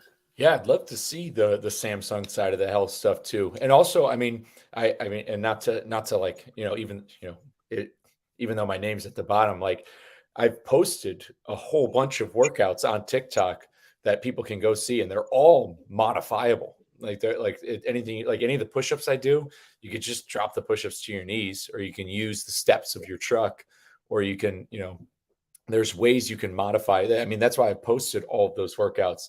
And yeah, I've looked like, I never had a tripod or anything. I wasn't that cool. I was just leaning against my gallon water jug. But, I always felt like a dweeb because, you had some old school guy, walking back from the truck stop, looking at me doing push-ups or whatever. But that's why I filmed all those workouts for just, you can go right back to my page and be like, oh, and because I list out the sets, what you can do, because the captions can only be so long on TikTok, but that's why I put like the wording of what the workout is. So, I mean, I put all those on there, and there's must be at least 50 workouts you can go through that are 20, 30 minutes, you can do. So, and I mean, that right there, if you got to take a 10-hour break and roll in after your 30-minute workout, move for 30 minutes and then go shower, you can still get 8-9 hours of sleep. Man, I wish there was back when I was into all this stuff, dude, like working everything. Shoot, that was cell phones were nothing like they were now, man. It'd have been like some grainy ass shit, dude. But I used to do different things too, man. I used to do calf raises using the steps of my truck, hold on to the mirror and fucking do calf raises. I used to do elevated push-ups on the DOT bumper of the trailer with your hands, and then I flip around, put my feet on it, and then put my hands on the ground, which always wear gloves. I don't know what you had to look at videos, but even when I work out now, dude, I use baseball gloves, like batting gloves. A guy I worked with, the PFG, like taught me that shit. He's like, man, all these guys buy these workout gloves. He's like, dude, just go buy your $20 pair of batting gloves. He's like, they're fucking amazing. And so I was the gloves in my video are the leather gloves you can get inside of gloves, like the 3 for $10. They were just like those working gloves, like what I would crank down the handle of a trailer and shit like that. That's another, actually, you mentioned the DOT bumper. I also got TRX straps at one point, because you can throw the TRX strap and shut the door, and you can do TRX strap stuff too. So like if you want to be able to do pull-ups and stuff, the TRX strap is another one where, especially for mobility wise, you can do lunges. Like in case doing lunges is a little hard on your knees, you can give yourself that support. TRX straps are another, because like I said, you could put because obviously you don't have a wall to like nail them to or something, but it comes with like a little block, and you could pop it right in you could pop it in the top of the door and shut the door, and you could do TRX strap stuff too. Or if your trailer's empty, you can hang it from the door, like hang it from the doors, whichever, if you got a van. Golly, look, dude, man. So hey, are you going to keep up like your content as far as like the working out by, like truck workouts and stuff, man? Because I mean, I know you're off the road now, dude, but dude, man, that's some really like solid shit, Mike. Like you got to find a buddy who owns a truck, like, hey, just let me take your truck to an open ass area, and let me do workouts on it so I can record content for my social media. There's a couple parks down the road, not from where, like right at, because I live in an HOA, and right outside of it, by some hotels, there's a couple that are parked out there, and I could probably just go down there and set some up. But I know, yeah, the running videos, I haven't done them in a little while because I've been working out at Orange Theory, but I'm definitely going to drop a running video tomorrow, anniversary of Napoleon's coronation. So I kind of got to, like this day in history, like anniversaries, I like to do them on, like today. Like I like to always make it a today in history. Yeah, no, I plan on keeping it up because I talked about it on one of my last couple episodes. The future, what I'm looking at is, going towards definitely designing a newsletter that I can get out to carriers about,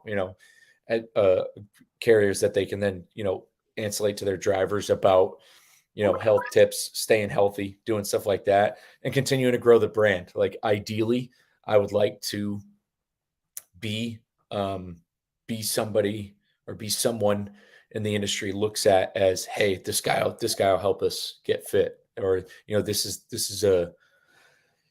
the fitness guy in trucking. That's what I'm looking at. And I know I was only OTR for 3 years, but in those 3 years, I did train and run in 5 marathons.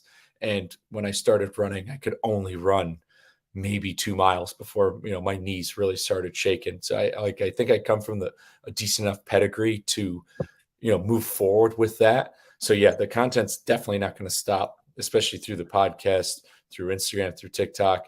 And look, I know social media, people, want to stray away from it, but I look at social media like, just like the environment. If you dump a barrel of oil in the river, you're probably not going to drink that water.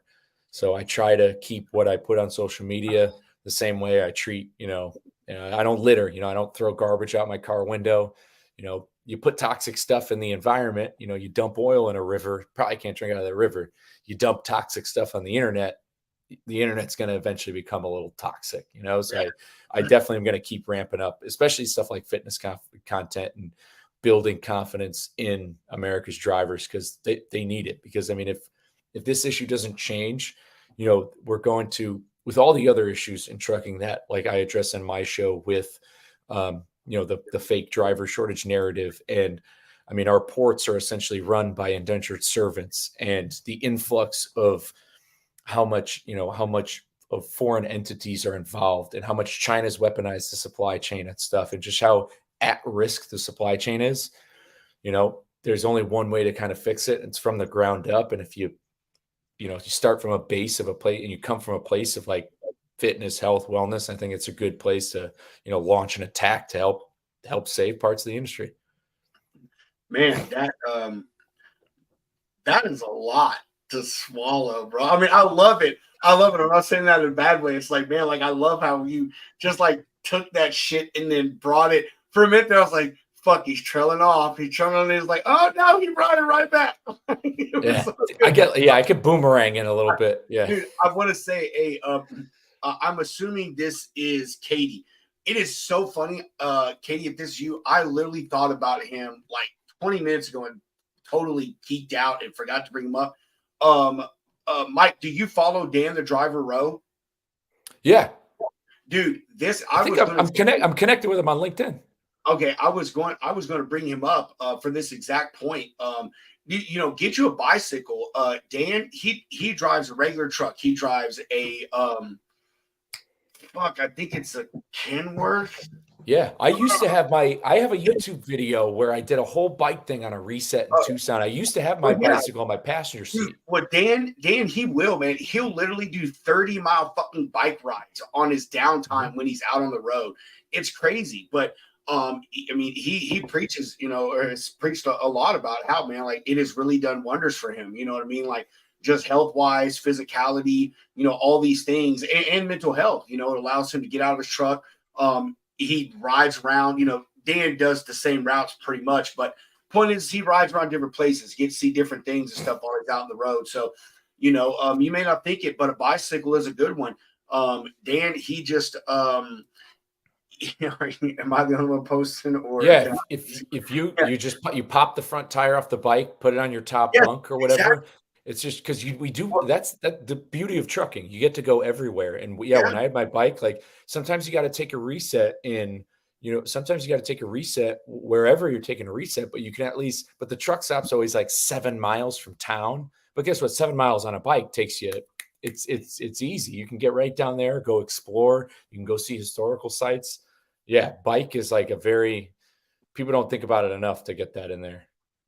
True, man. True. I got a nice bike in my garage that I need to start riding again. My father-in-law, he works for a company. They assemble bicycles and stuff for like retail chains and shit, man. But point is he gets all these cool bike frames and shit, dude, and like takes them back to his house and puts all these high-end components on it. So like I've got like a $500 bike in my garage that I don't even ever ride, dude. And it's like all dual suspension and all this other cool shit, man. But anyway, when I was a kid, man, like how would you say you're mid-30s, right? Yeah, I'll be 34 next month.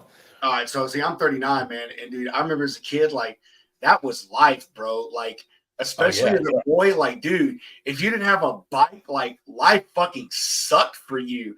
And it's crazy how, like, you kind of get out of that as an adult once you start driving. But it's like, man, I remember how, like, free you feel on a bike, man, and like how enjoyable and the stuff that I saw on a bicycle even as a kid, man. So I'm glad you brought that up about Dan the Driver Road, because he does those bike rides, and he even takes pictures and stuff on some of his rides when he's down there, like in Florida and stuff like that, of the ocean and everything. So you need it. I mean, it's you're trapped. The truck is an 8x8 cell, and you're restricted by ELDs. So even if if you're an owner operator, you could just drop your trailer somewhere and maybe drive somewhere. But for the most part, it's hard to move. PC's a gray area.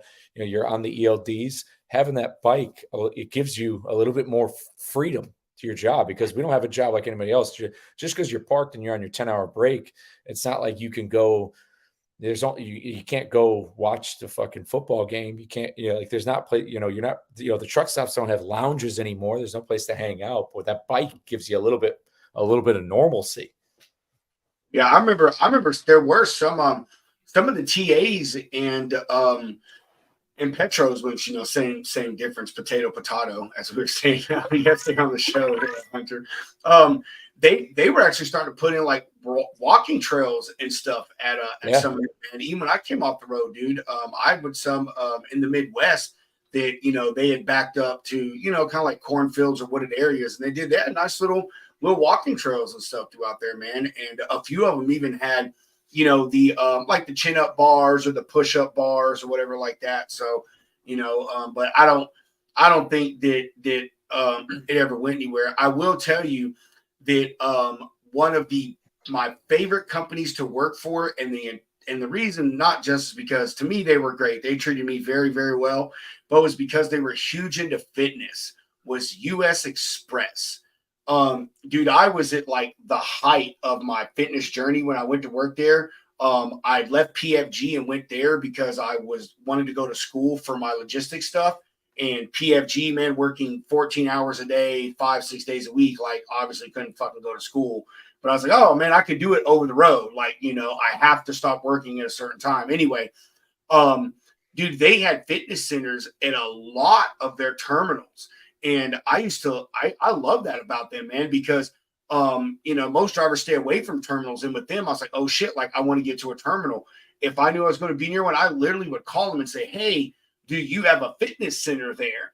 And a lot of them did, man. And I really love that about them, dude. That, man, I could go in and it was a mini gym, man. It was all assisted weight stuff, and bicycles and ellipticals and everything like that. But dude, it was great. I didn't have to break out my stuff. I could go in there, like get a true freaking gym workout, man, hit the treadmill, hit the bikes, do that type of stuff. So, I'll say that was one of my favorite places. And I say that because I wish that the carriers would be bigger on it too. A lot of them like, oh, health and wellness plan, and they pass out some flyers and here's a fucking video to watch or whatever. But that's it. They really don't provide, like you, Mike. They don't say, hey, we're going to have Mike at our terminal for the entire week this week, and if you're not able to come here, we're going to record Mike doing workout videos and we're going to distribute all this to them. You know what I mean? Or, hey, we're going to put a gym in at this place. Or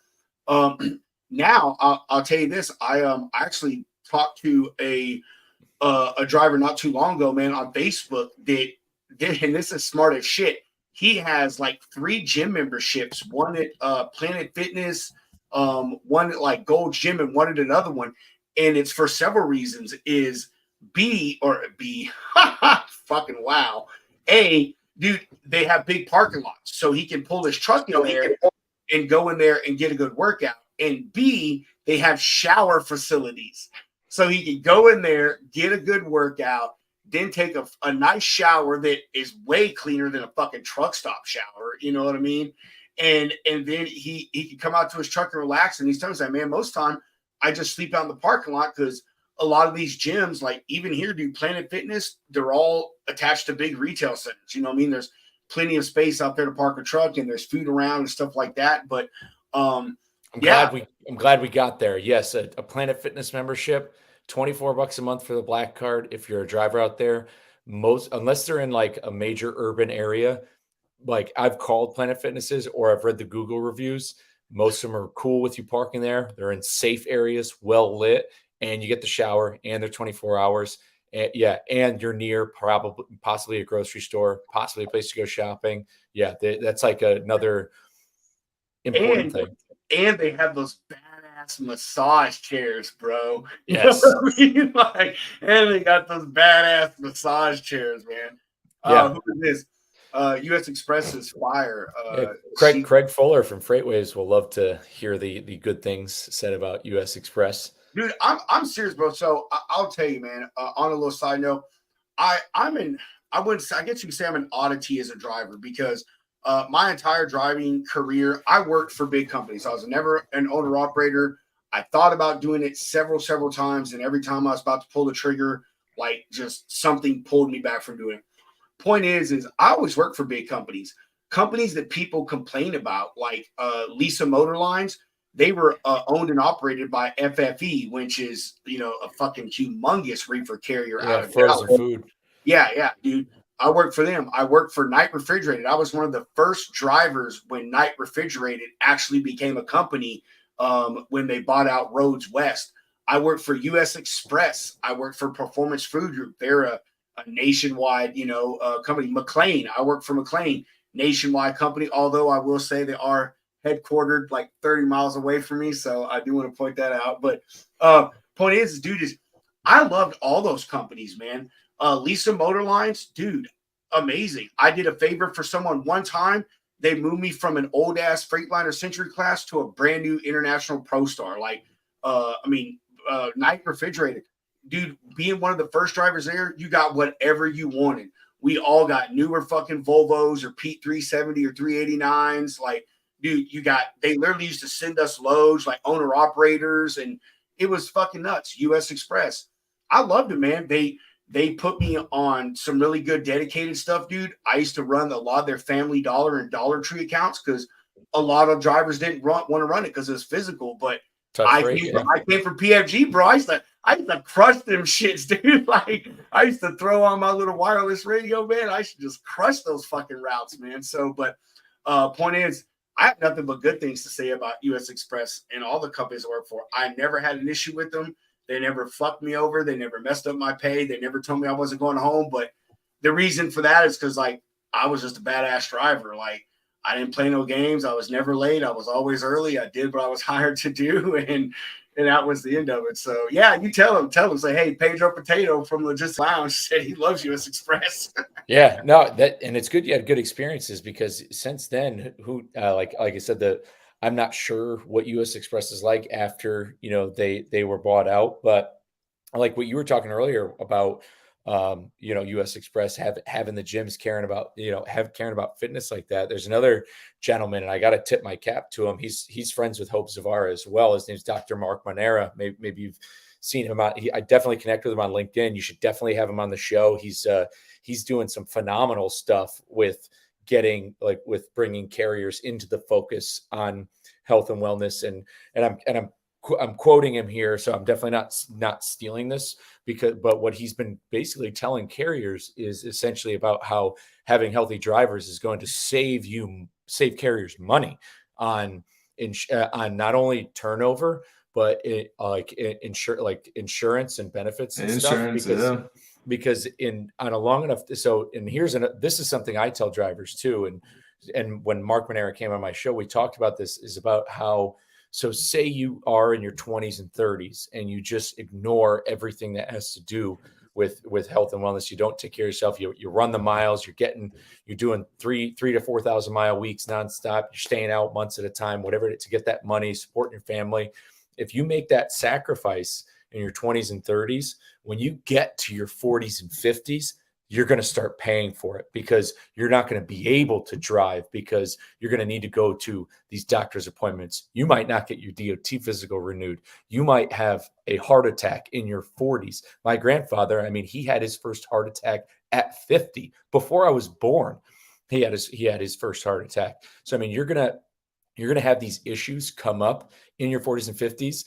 And basically in the prime of your career, when your family needs you the most, when your kids are in high school getting ready for college or wherever they might be going, when your wife also probably needs some help. So if you make the sacrifice in your 20s and 30s, you will pay big time in the 40s and 50s. And I got to tip my cap to Mark Manera, because he's, talking to these carriers and going to them, explaining and saying like, hey, your drivers need to be healthy, because it's not only going to save you, it's not only going to save you in turnover, it's going to save you in how much they're able to work, and from an insurance like avenue, and from an employer sponsored like health benefits. It's huge. And US Express doing that, that's awesome to hear that, like their terminals had that. And I feel that dial's starting to move a little bit too, because these issues are starting to come to light, thanks to shows like yours, thanks to people talking about it.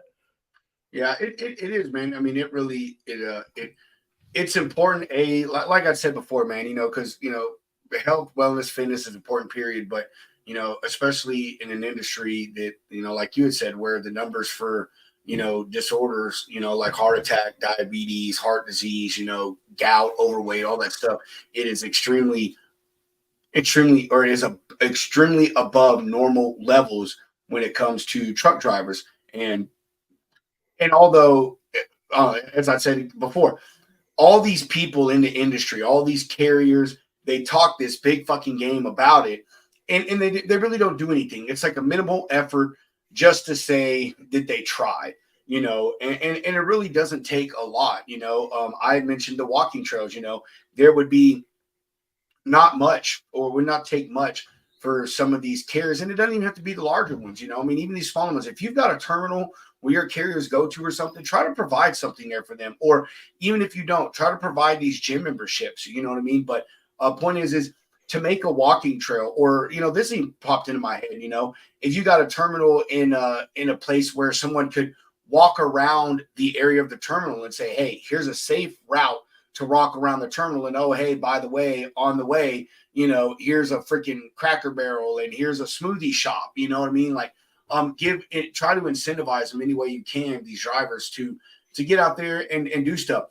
I'll say one thing that McLean did that I think they fucking regretted. Boy, they regretted this.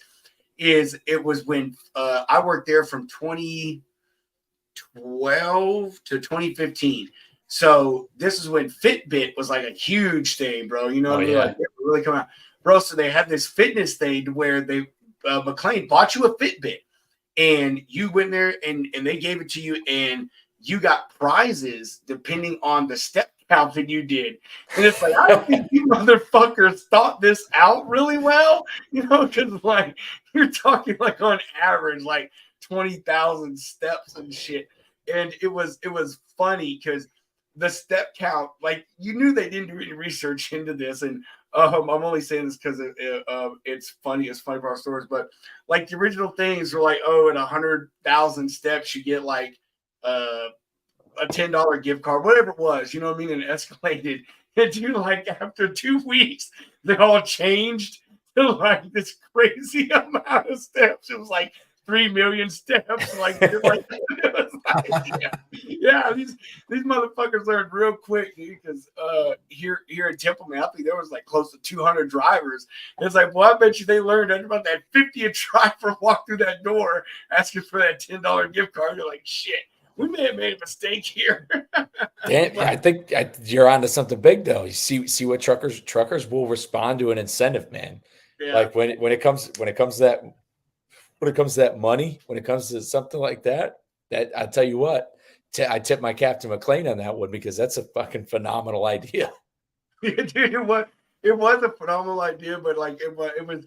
I think about it now, like we were laughed at it then, but it's like I know they're like I think their intention was, oh man, only like 10 drivers are gonna do this shit, and they gave me these Fitbit. Matter of fact, bro, I still have it. I know I do because I was just going through my drawer with all my cords in it the other day, and I found it in there, bro. I still have it, but these Fitbits, they were like $60-$70 back then. So it's like, hey, they're giving you a free fucking Fitbit. You know what I mean? Like, what's not to like about that? I'll go sell it on a Facebook shop for $50. But the prizes were good, man. They were gift cards. Go out to eat, Visa gift cards. They were like prizes, and like I think the big thing was like a weekend vacation or something like that. Like it was good stuff, man. I will say McLean, they threw money at drivers. I will say that shit. Like they pay like it ain't nobody's business, and everything they do for their drivers is top fucking notch. But anyway, it's just funny because like I said, it wasn't thought out very well, man. I would tell you, drivers doesn't matter how much drivers make. And I'm one of those people, like, if you tell me you're going to give me something for free, you immediately got my attention. You know what I mean? And if you tell me, if I just put in a little bit of effort to do something, I can get more free shit, you've definitely got my attention. So you got my gears turning on something because, a lot of people use that Whoop now is another one. Like I have the Apple Watch and it's connected, but there's another one people use that's like Fitbit, but this Whoop like tracks your sleep too. Yeah, like tracks you pay monthly for it, but it's like a Fitbit, but it tracks your sleep. It does a whole bunch of stuff. And then there's like competitions. You got my gears turning on something with that because that's a great idea. I haven't heard a bad thing about McLean though. I mean, I know the hours in. It's crazy you bring that up earlier about PFG and their hours because that's phenomenal. I'm gonna bring. I want to bring this because it's crazy how.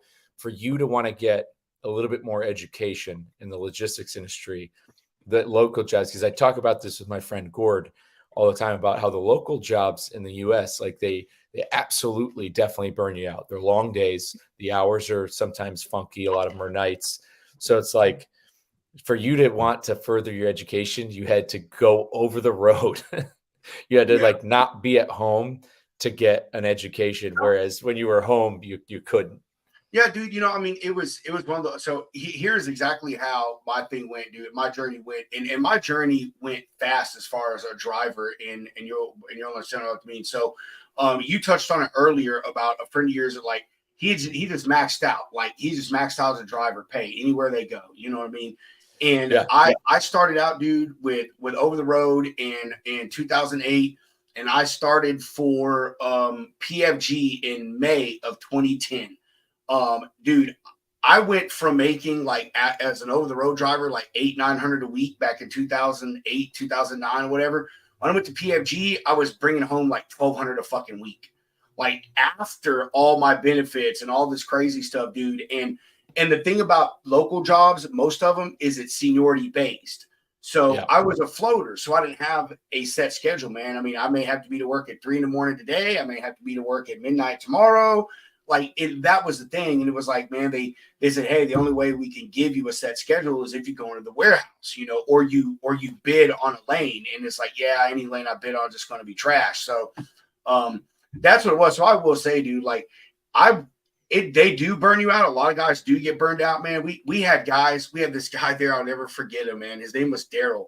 Dude was like in his late 40s, already had 2 hip surgeries, a fucking knee replacement, and he had worked at PFG for like 18 years. Yeah, it was nuts. But I didn't get burnt out on it. It was just that like I maxed out my money there, bro. I was like, dude, I was 2.5-3 years into being a driver, and I was close to making I was $75,000-$85,000 a year there. And I was like, oh man, the only way I'm gonna make more money is if I go in the office as a logistics guy and pull, 80,000. So I don't know, it was just a natural evolution. But it's funny is because I did that shit, man, got all this education, and they're like, oh, well, now you need the experience. So I was a logistics manager stuff for like a few years, making like 65,000. It was like, this is bullshit. Went right back into a truck. It's like, I'm gonna go back in a truck so I can make 80 grand again, man. I'm like doing half the work. It is kind of true though. Yeah, you go and do that back office stuff. Like if you're a fleet manager, if you work in an office at some of these carriers, sometimes the drivers are doing a little bit better, and you get a little bit less headache. Yeah, you're not at home. Yeah, you got to deal with some stuff, but sometimes people at the office, like shit. I mean, that's one of the reasons why I wanted to get into a truck, because I'd been in the warehouse side of things, and man, I'll tell you, like doing inventory control and like running these reports. There's days you want to just freaking blow your head off. And then, and there's days and there are a lot of days when you're driving, when you're trucking, and you don't got to worry about shit. You just got to focus on yourself. I'll tell you, man, when I went to the office side, I mean, even now, it was harder to go work out being in the office than it was even being over the road. Like, the thing about PFG is like, dude, is like, I knew what my schedule was every week. It's like, hey, if I win at 3 a.m., like, I know for certain I'm going to be back at the yard by 4 o'clock. I'm going to go to the fucking, the gym is 10 minutes down the road. I'll be at the gym by 4:40. I'm going to get me in a 45-minute just freaking weight workout, blah, blah, blah. Dude, I will say, as a driver's always scheduled, even over the road, hey, I'm going to start at this time. I'm going to go to this place. I'll be here at this time. I get into workout, so forth, so on. Is the office person, dude, man, my first job, it was literally 10 hours a day, 4.5, or 10 hours a day, 4 days a week, and then 5 hours a day, 1 day a week. And that was at Office Max. Dude, you wouldn't think a retail logistics job is hard, but it was. And then after that, it was 10 hours a day for 6 fucking days a week. And then it was another 10 hours a day for 6 days a week. And it's like, dude, like, after you deal with that shit, man, dealing with drivers and paperwork and all these other people, it's like, man, fuck, I don't want to do anything. So I will say it was a lot easier as a driver to do it, man, than like being even where we're at now, like Hunter and I am, man. I mean, but I will say now I have a system, dude. Like, and I've been abiding by it for a while. Well, I want to say a while, I don't know, a couple months, but every day at 4 o'clock, dude, I'm in my computer every morning, like 6:30. And at 4 o'clock, it doesn't matter what I'm doing, 4:15 maybe, I'm fucking done. Like, I'm going to say done, but I quit. I walk away from my computer. I go, I change. I put on some shorts or pants because it's winter now. And I go walk 2.5, 3 miles or whatever. And I come home. And it takes me about 30 minutes, 40 minutes to do that, depending on how far I walk. But A, it's my health deal. And B, man, it's my release at the end of the day, dude. I just walk. I don't wear headphones because, I don't know, I just like to hear what's going on around me, man. Just the peace and quiet and the birds chirping and the bees humping and all that stuff. You know what I mean? I'm glad you brought that up, because that it's not that I've struggled with it, but mentally, since I've gotten off the road, it's definitely been harder to get myself to go to the gym, even though I also work at a gym as well as doing recruiting. But that's the thing, me running group fitness classes, like I've got to run the classes people will work out at. So I have to wake up. So my days are just as long. I have to wake up 5 a.m. I'll go to a 6:15 class, come back. And then like my Monday, I have to come back, shower, eat, and then I go coach 3 classes. I have a little bit of a gap where I'll hit the phones and recruit in the afternoon. And I go right back and I coach 3 classes in the evening. So it's like, to get into a routine, being off the road, it's definitely harder. And I feel for some of my friends. I mean, I know some people who work at Arrive Logistics, in Austin, which is a very large, successful brokerage. Those guys are working 7 to 5. And I know that they have a gym on site, which is probably pretty cool, but it's like, still, like, are you going to be the guy who wakes up at 4 or 5 in the morning to get that hour workout and then go be a freight broker all day at Arrive Logistics and deal with hell on earth of this that you just talked about, a claim? Yeah. Dealing with a claim, dealing with, the drivers, dealing with, negotiating rates, doing all this. And then at 5 o'clock rolls around, by the time, I mean, like I said, I've never been a freight broker, but I have a lot of friends who are, and I've had a lot on the show, and doing that job is still requires a lot of mental fortitude to stick with it, because, you don't get that hour for lunch as a freight broker. You're probably doing that at your desk. And then, so you're just having conversation. When you talk for that long to so many different people, and you're talking to possibly 75 carriers in a day, your brain's goo by 5 o'clock. And yeah, how do you drag yourself to the gym? I mean, me, hopefully you pull up your phone, you pull up TikTok, you see me screaming at you about John Paul Jones, and then that gives you a little bit of gumption to go ahead and bang some weights. But it's still, at the end of the day, like, yeah, when you get done, like being a freight broker or working in a warehouse, being a warehouse manager, or, if you're not a driver, it's still just as challenging, at the end of your day to do that, because it's very hard in the morning. Because a lot of and if you work in logistics as a whole, whether you're on the driver's side or an office or warehouse side, the warehouse could be 24 hours, but odds are, if you're working in a warehouse, you're getting there between 6 and 7, and you're probably not leaving until between 5 and 6 at night. So it's a long day, and it's tough. Facts. Even though I work from my house, I'll tell you, dude, it's kind of crazy, because I can never say I'm going to be late to the office. It's like, literally, I get out of bed and my computer is like, my office is 5 feet, 10 feet away from me, where depending on where I fall asleep at, you know what I mean? If I hit the sleep here in the office or the bedroom or the couch, but it's all day, man. My computer literally stays on until I go to bed, which is usually about midnight, because I do my freight broker stuff. And then after I do that, Hunter and I create content for the show and do, all this other stuff. And, so it is going to be difficult, man. And that's why I set that 4:15 rule. I'll say 4 to 4:30. And the reason I do that is because I live behind 2 schools, and the junior high, all the kids from there are usually gone off campus by 4 o'clock. So, I can go walk the trail, walk up by the school, do my little trail or whatever that I have. And I don't have to worry about these little bratty ass fucking 12 and 13-year-olds. I'm telling you, right? I hate kids. I do. I have 3 kids, and I hate kids. Only reason I love my kids is because I can beat them. But anyway, that's my thing, is I have that hard rule, and some days I miss it, man. It's not an everyday thing. Some days things are going on, like Fridays. I never do it on Friday because I usually go and have to get my beer and, all this stuff for the show. But anyway, point is it is my thing, man. Like setting that hard limit. It's like, hey, at this time, this is what I'm going to do. You know what I mean? And for a person like me who is structured, I need that. You know what I mean? Like, and honestly, I look forward to it, man, because after my day of all the bullshit, dude, talking to people and dealing with customers and claims and carriers and all this other BS, it's like, man, I get to go and just walk, even though I take my phone with me.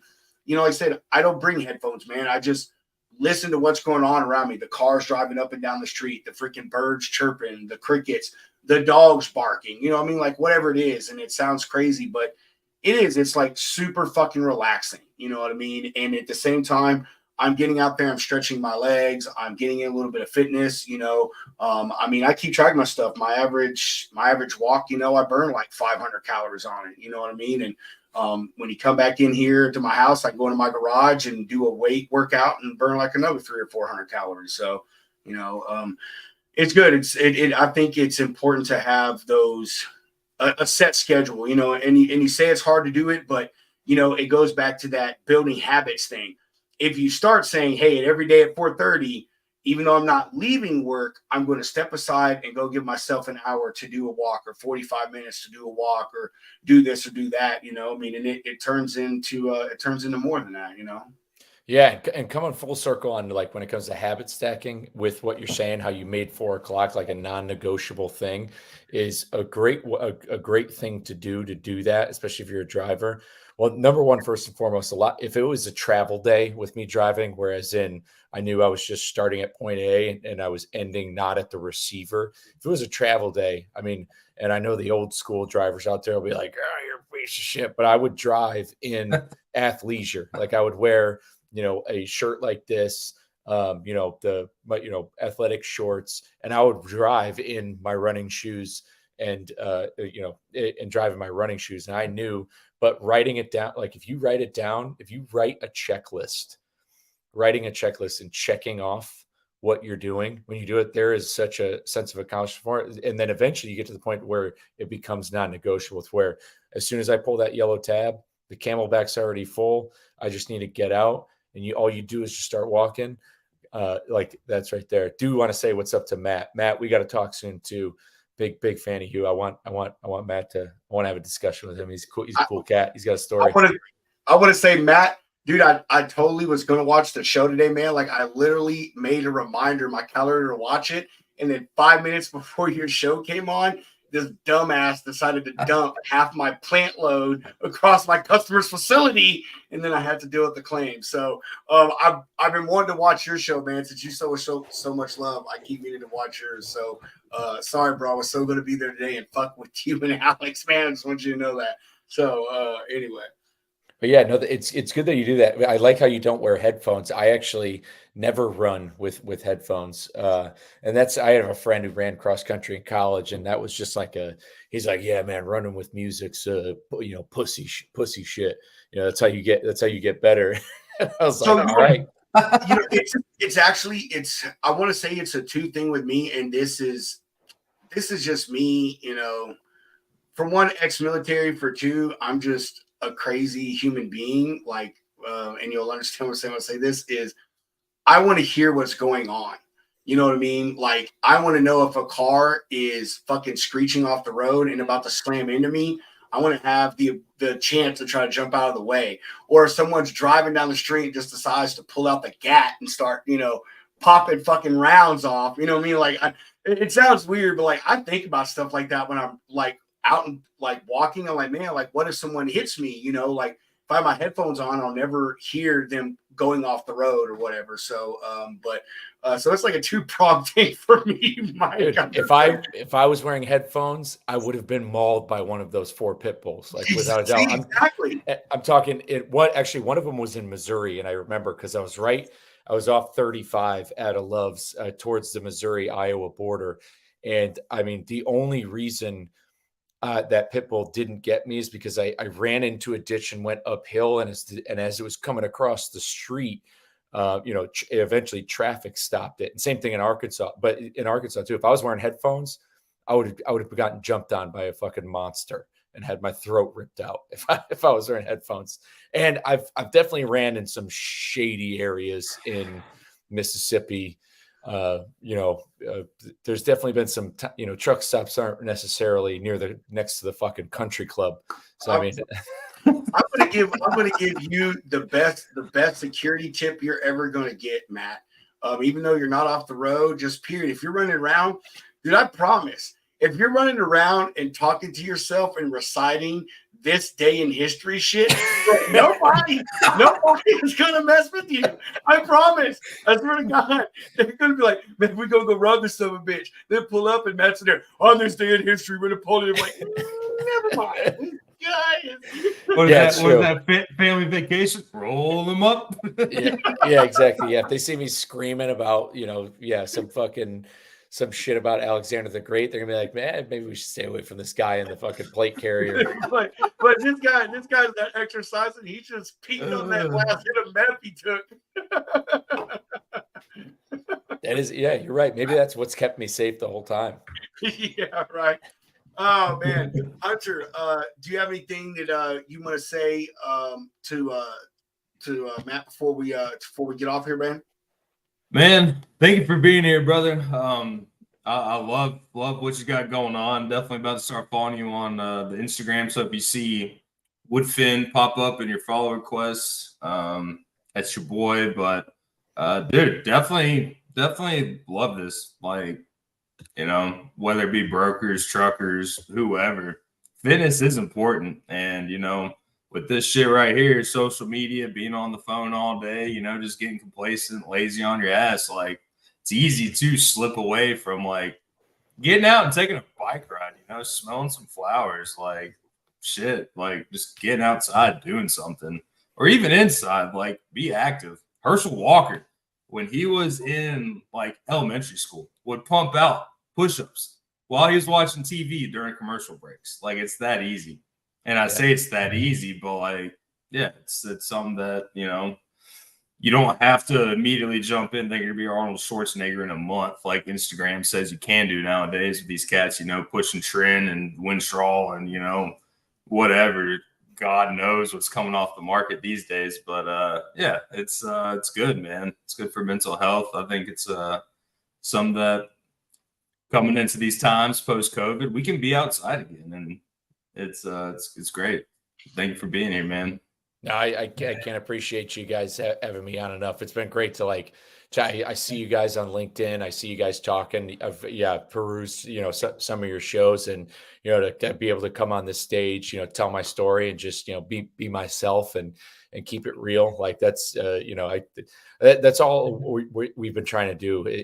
A lot of it started with like interacting with Reed, you know, in the Please Advisory, and it's just that's what we're trying to do in the freight industry, and like each and every single person, especially who I've been connected with on LinkedIn, guys like Matt, you know, girls like Katie, is like having the conversation. And I feel like it's something in logistics that hasn't probably happened, at least probably pre, you know, like social media age, because that's the only way, because the logistics industry is so big and everybody, you know, and there's so many conversations that happen, but they need to, you know, it's like relationships are never built in those conversations a lot of times because there's so much going on at once, and being able to build these relationships and have these awesome conversations and make this kind of content is not only a shit ton of fun, but really important. And I think overall, just having these conversations is just so beneficial to all the links in the chain. Man, I'm so glad you said that, because I will say that dude, there has been no warmer community that I've been a part of on social media than fucking LinkedIn. Like, I mean, seriously, it is like, even as a professional, man, like the people that I interact with are from just all kinds of different walks of life, man. I mean, it's just nuts. And the way you run into people, you know, even though I'm in logistics, like I talk to people. I talked to a guy named Wallace Crosby. Guy owns a custom window covering company, but dude is freaking amazing. You know, I talked to this other lady, Kelly. She's on the construction industry, but everyone's so welcoming and everyone's so willing to share their knowledge and give advice and help others out. You know, just like with this show, man. You know, we've not had one person say no to coming on. You know, we don't get 1,000 views a show, but everyone's like, dude, yeah, I'm willing to come on, man, and just chill, just talk with y'all. You know, spread some knowledge. And I say that I will add that I have not seen that on any other type of social media besides LinkedIn, man. Like, you know, all this LinkedIn, Instagram, TikTok, you know, yeah, it offers some connection and some, you know, interaction, but man, nothing like I have seen on LinkedIn, man. You know, yeah, there's a plethora of podcasts, live shows, and all these people, but the cool thing about it is all of us intermingle. You know what I mean? Whether you're Timothy Dooner and Michael Vincent, you know, with Freight Waves, and, you know, you got hundreds of views a show and hundreds of thousands followers or whatever it is, you know, or you're us, you know, where you're just dwindling just over double-digit viewers every show and all these things. It's like everybody's willing to put in their 2 cents and give their advice, whether it be you with the fitness stuff, or it'd be Matt with recruiting, or when we had John Brewer on, you know, all these people. So I'm glad you brought that up, man, because I think LinkedIn is an extremely powerful tool, just like it says, for anybody in a professional realm. You know what I mean? It has truly been an awesome and connective tool. Yeah, man, you got to keep gassing the homies up. That's what it's all about. You know, I remember I had to make a LinkedIn like when I was in college, and like, you know, just to make it. And then and I never really used it. I used it to try to look for jobs when I was still working at Enterprise and stuff like that. But now, like, yeah, and the transportation stuff. And because what the best part is like the pressure's off with people in the logistics industry, because, you know, this industry is so crazy. It runs the whole country, but it's so fucked up at the same time with shit falling off trailers. You know, it's just full of, like, when you think about the logistics industry, it's a bunch of, like, you know, freaking Zen powered college kids hitting phones, taking Adderall in the, you know, hitting the phones, and it's being driven by, you know, these insane, truck drivers who have the most outlandish stories and are like these, they're like the wizards of the highway, who are just like, every truck driver is so individually different in like their own way. Like when you meet one driver, one carrier, because you have so many different types of driver too, and they're all kind of the same. And then you look at it and it just somehow works. At the end of the day, like there's still somehow like shit on the shelves. There's still somehow gas at the gas station. Like it all winds up there, and everything that happens in between is nuts. And this is a conversation Reed and I have had about this, and it's just like how it still works. But then, on LinkedIn, to be able to, it's professional, but to also add the humor. Dude, that's why I put my show live on LinkedIn. I was like, you know what? I don't care if I cuss. I don't care if I'm calling people out. I don't care, but I don't care anymore because meanwhile, people are DMing me. They're saying, "Oh, you bring up some good points." Same thing with you. You keep it candid.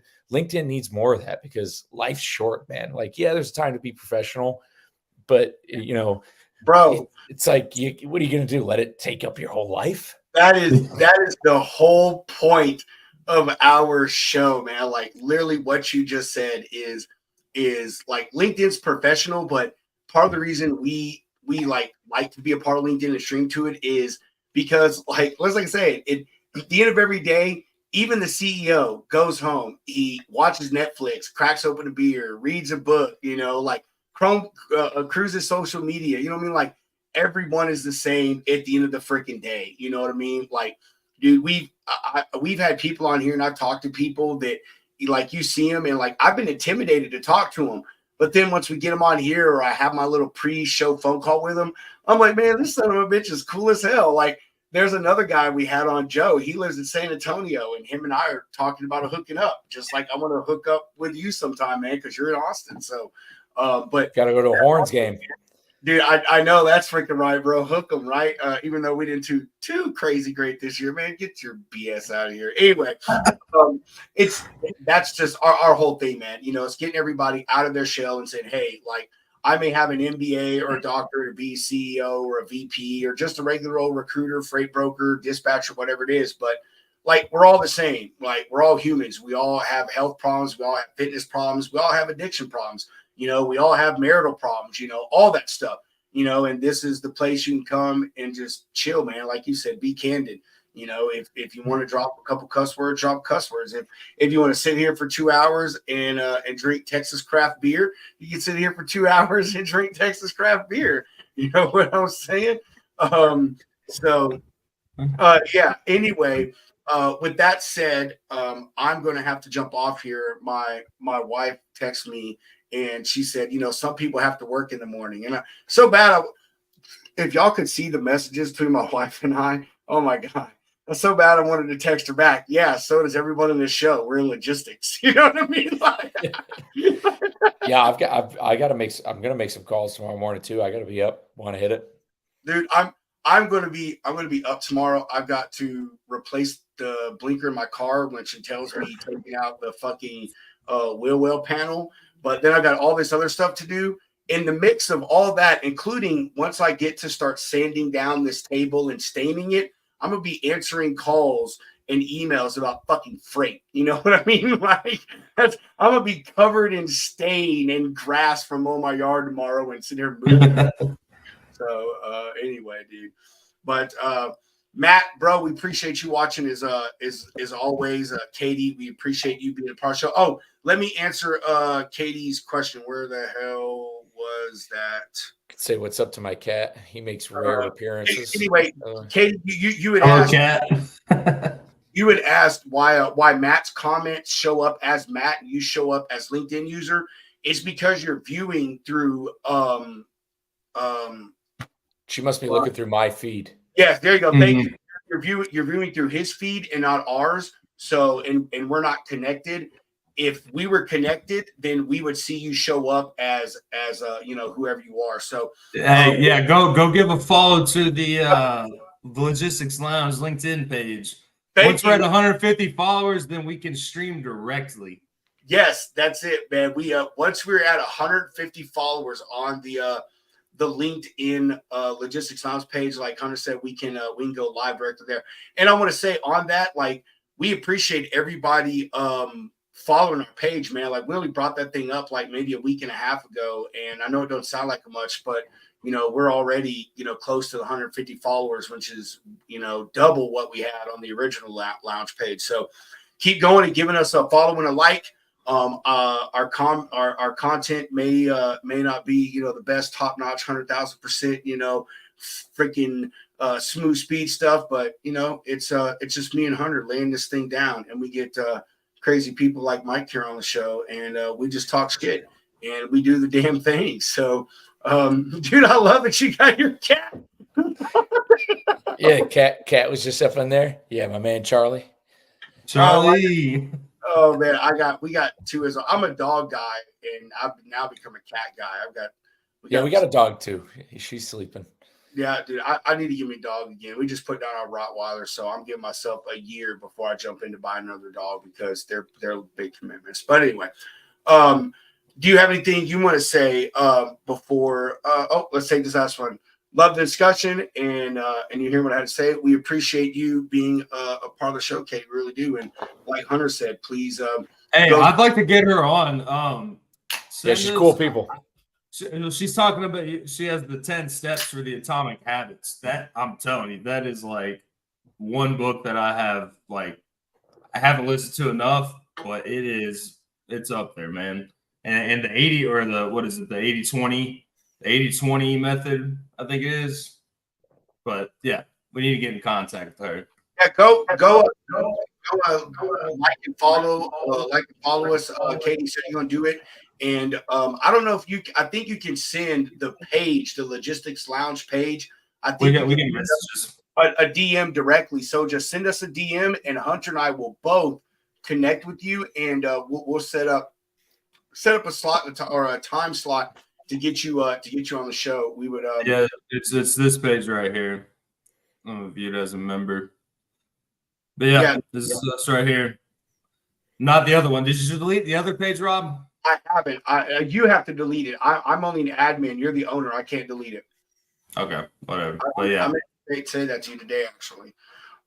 But yeah, we appreciate everybody being here. Before we go, we are going to give a quick shout out to our sponsor, Mr. Jimmy Durden and the amazing crew over at AccuBid.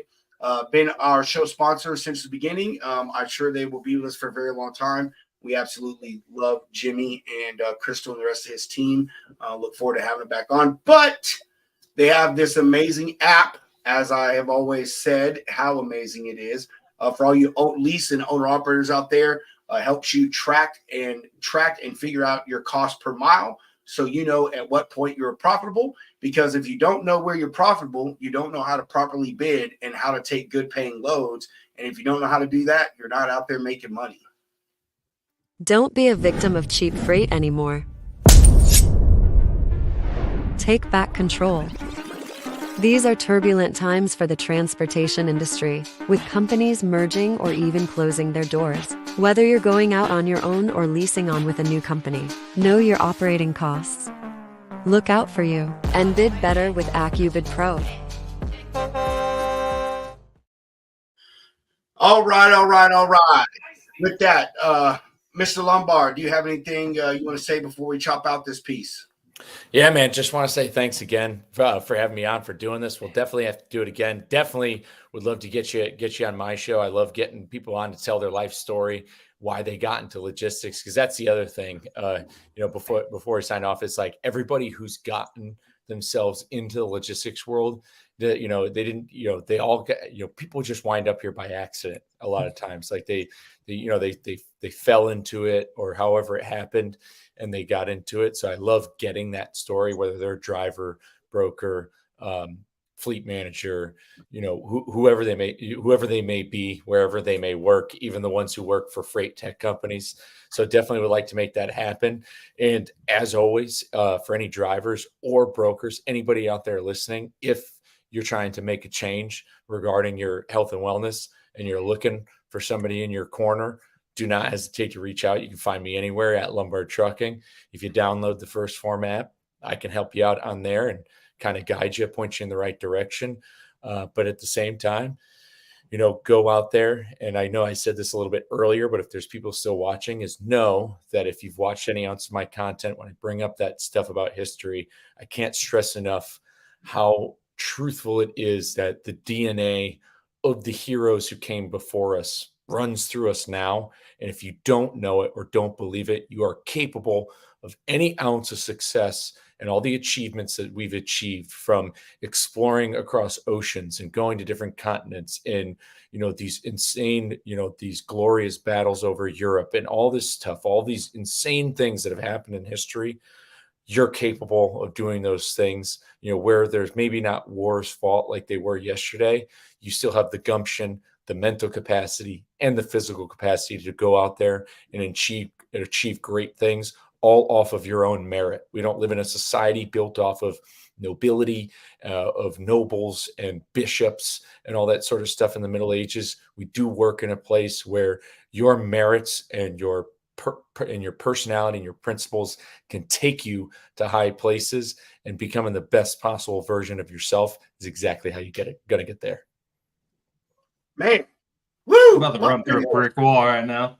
I know, bro. You just be spitting out fire, bro. You know what you need to add to your shit is motivational speaker. You have to endorse me on LinkedIn for it. I will, dude. Done. Dude, that's something people don't do enough on LinkedIn is endorse people. We need to start doing that more. Anyway, Hunter, do you have any exiting comments? Keep on rocking in the free world, y'all. Get out there and ride a bike. Do some walking around. Run away from pimples. Do you want to live or you want to die? You're a fucking fool, man. All right. With that, we are going to bid adieu. And as I always like to say, chunk the deuces. And Hunter, if you would roll that beautiful bean footage, please.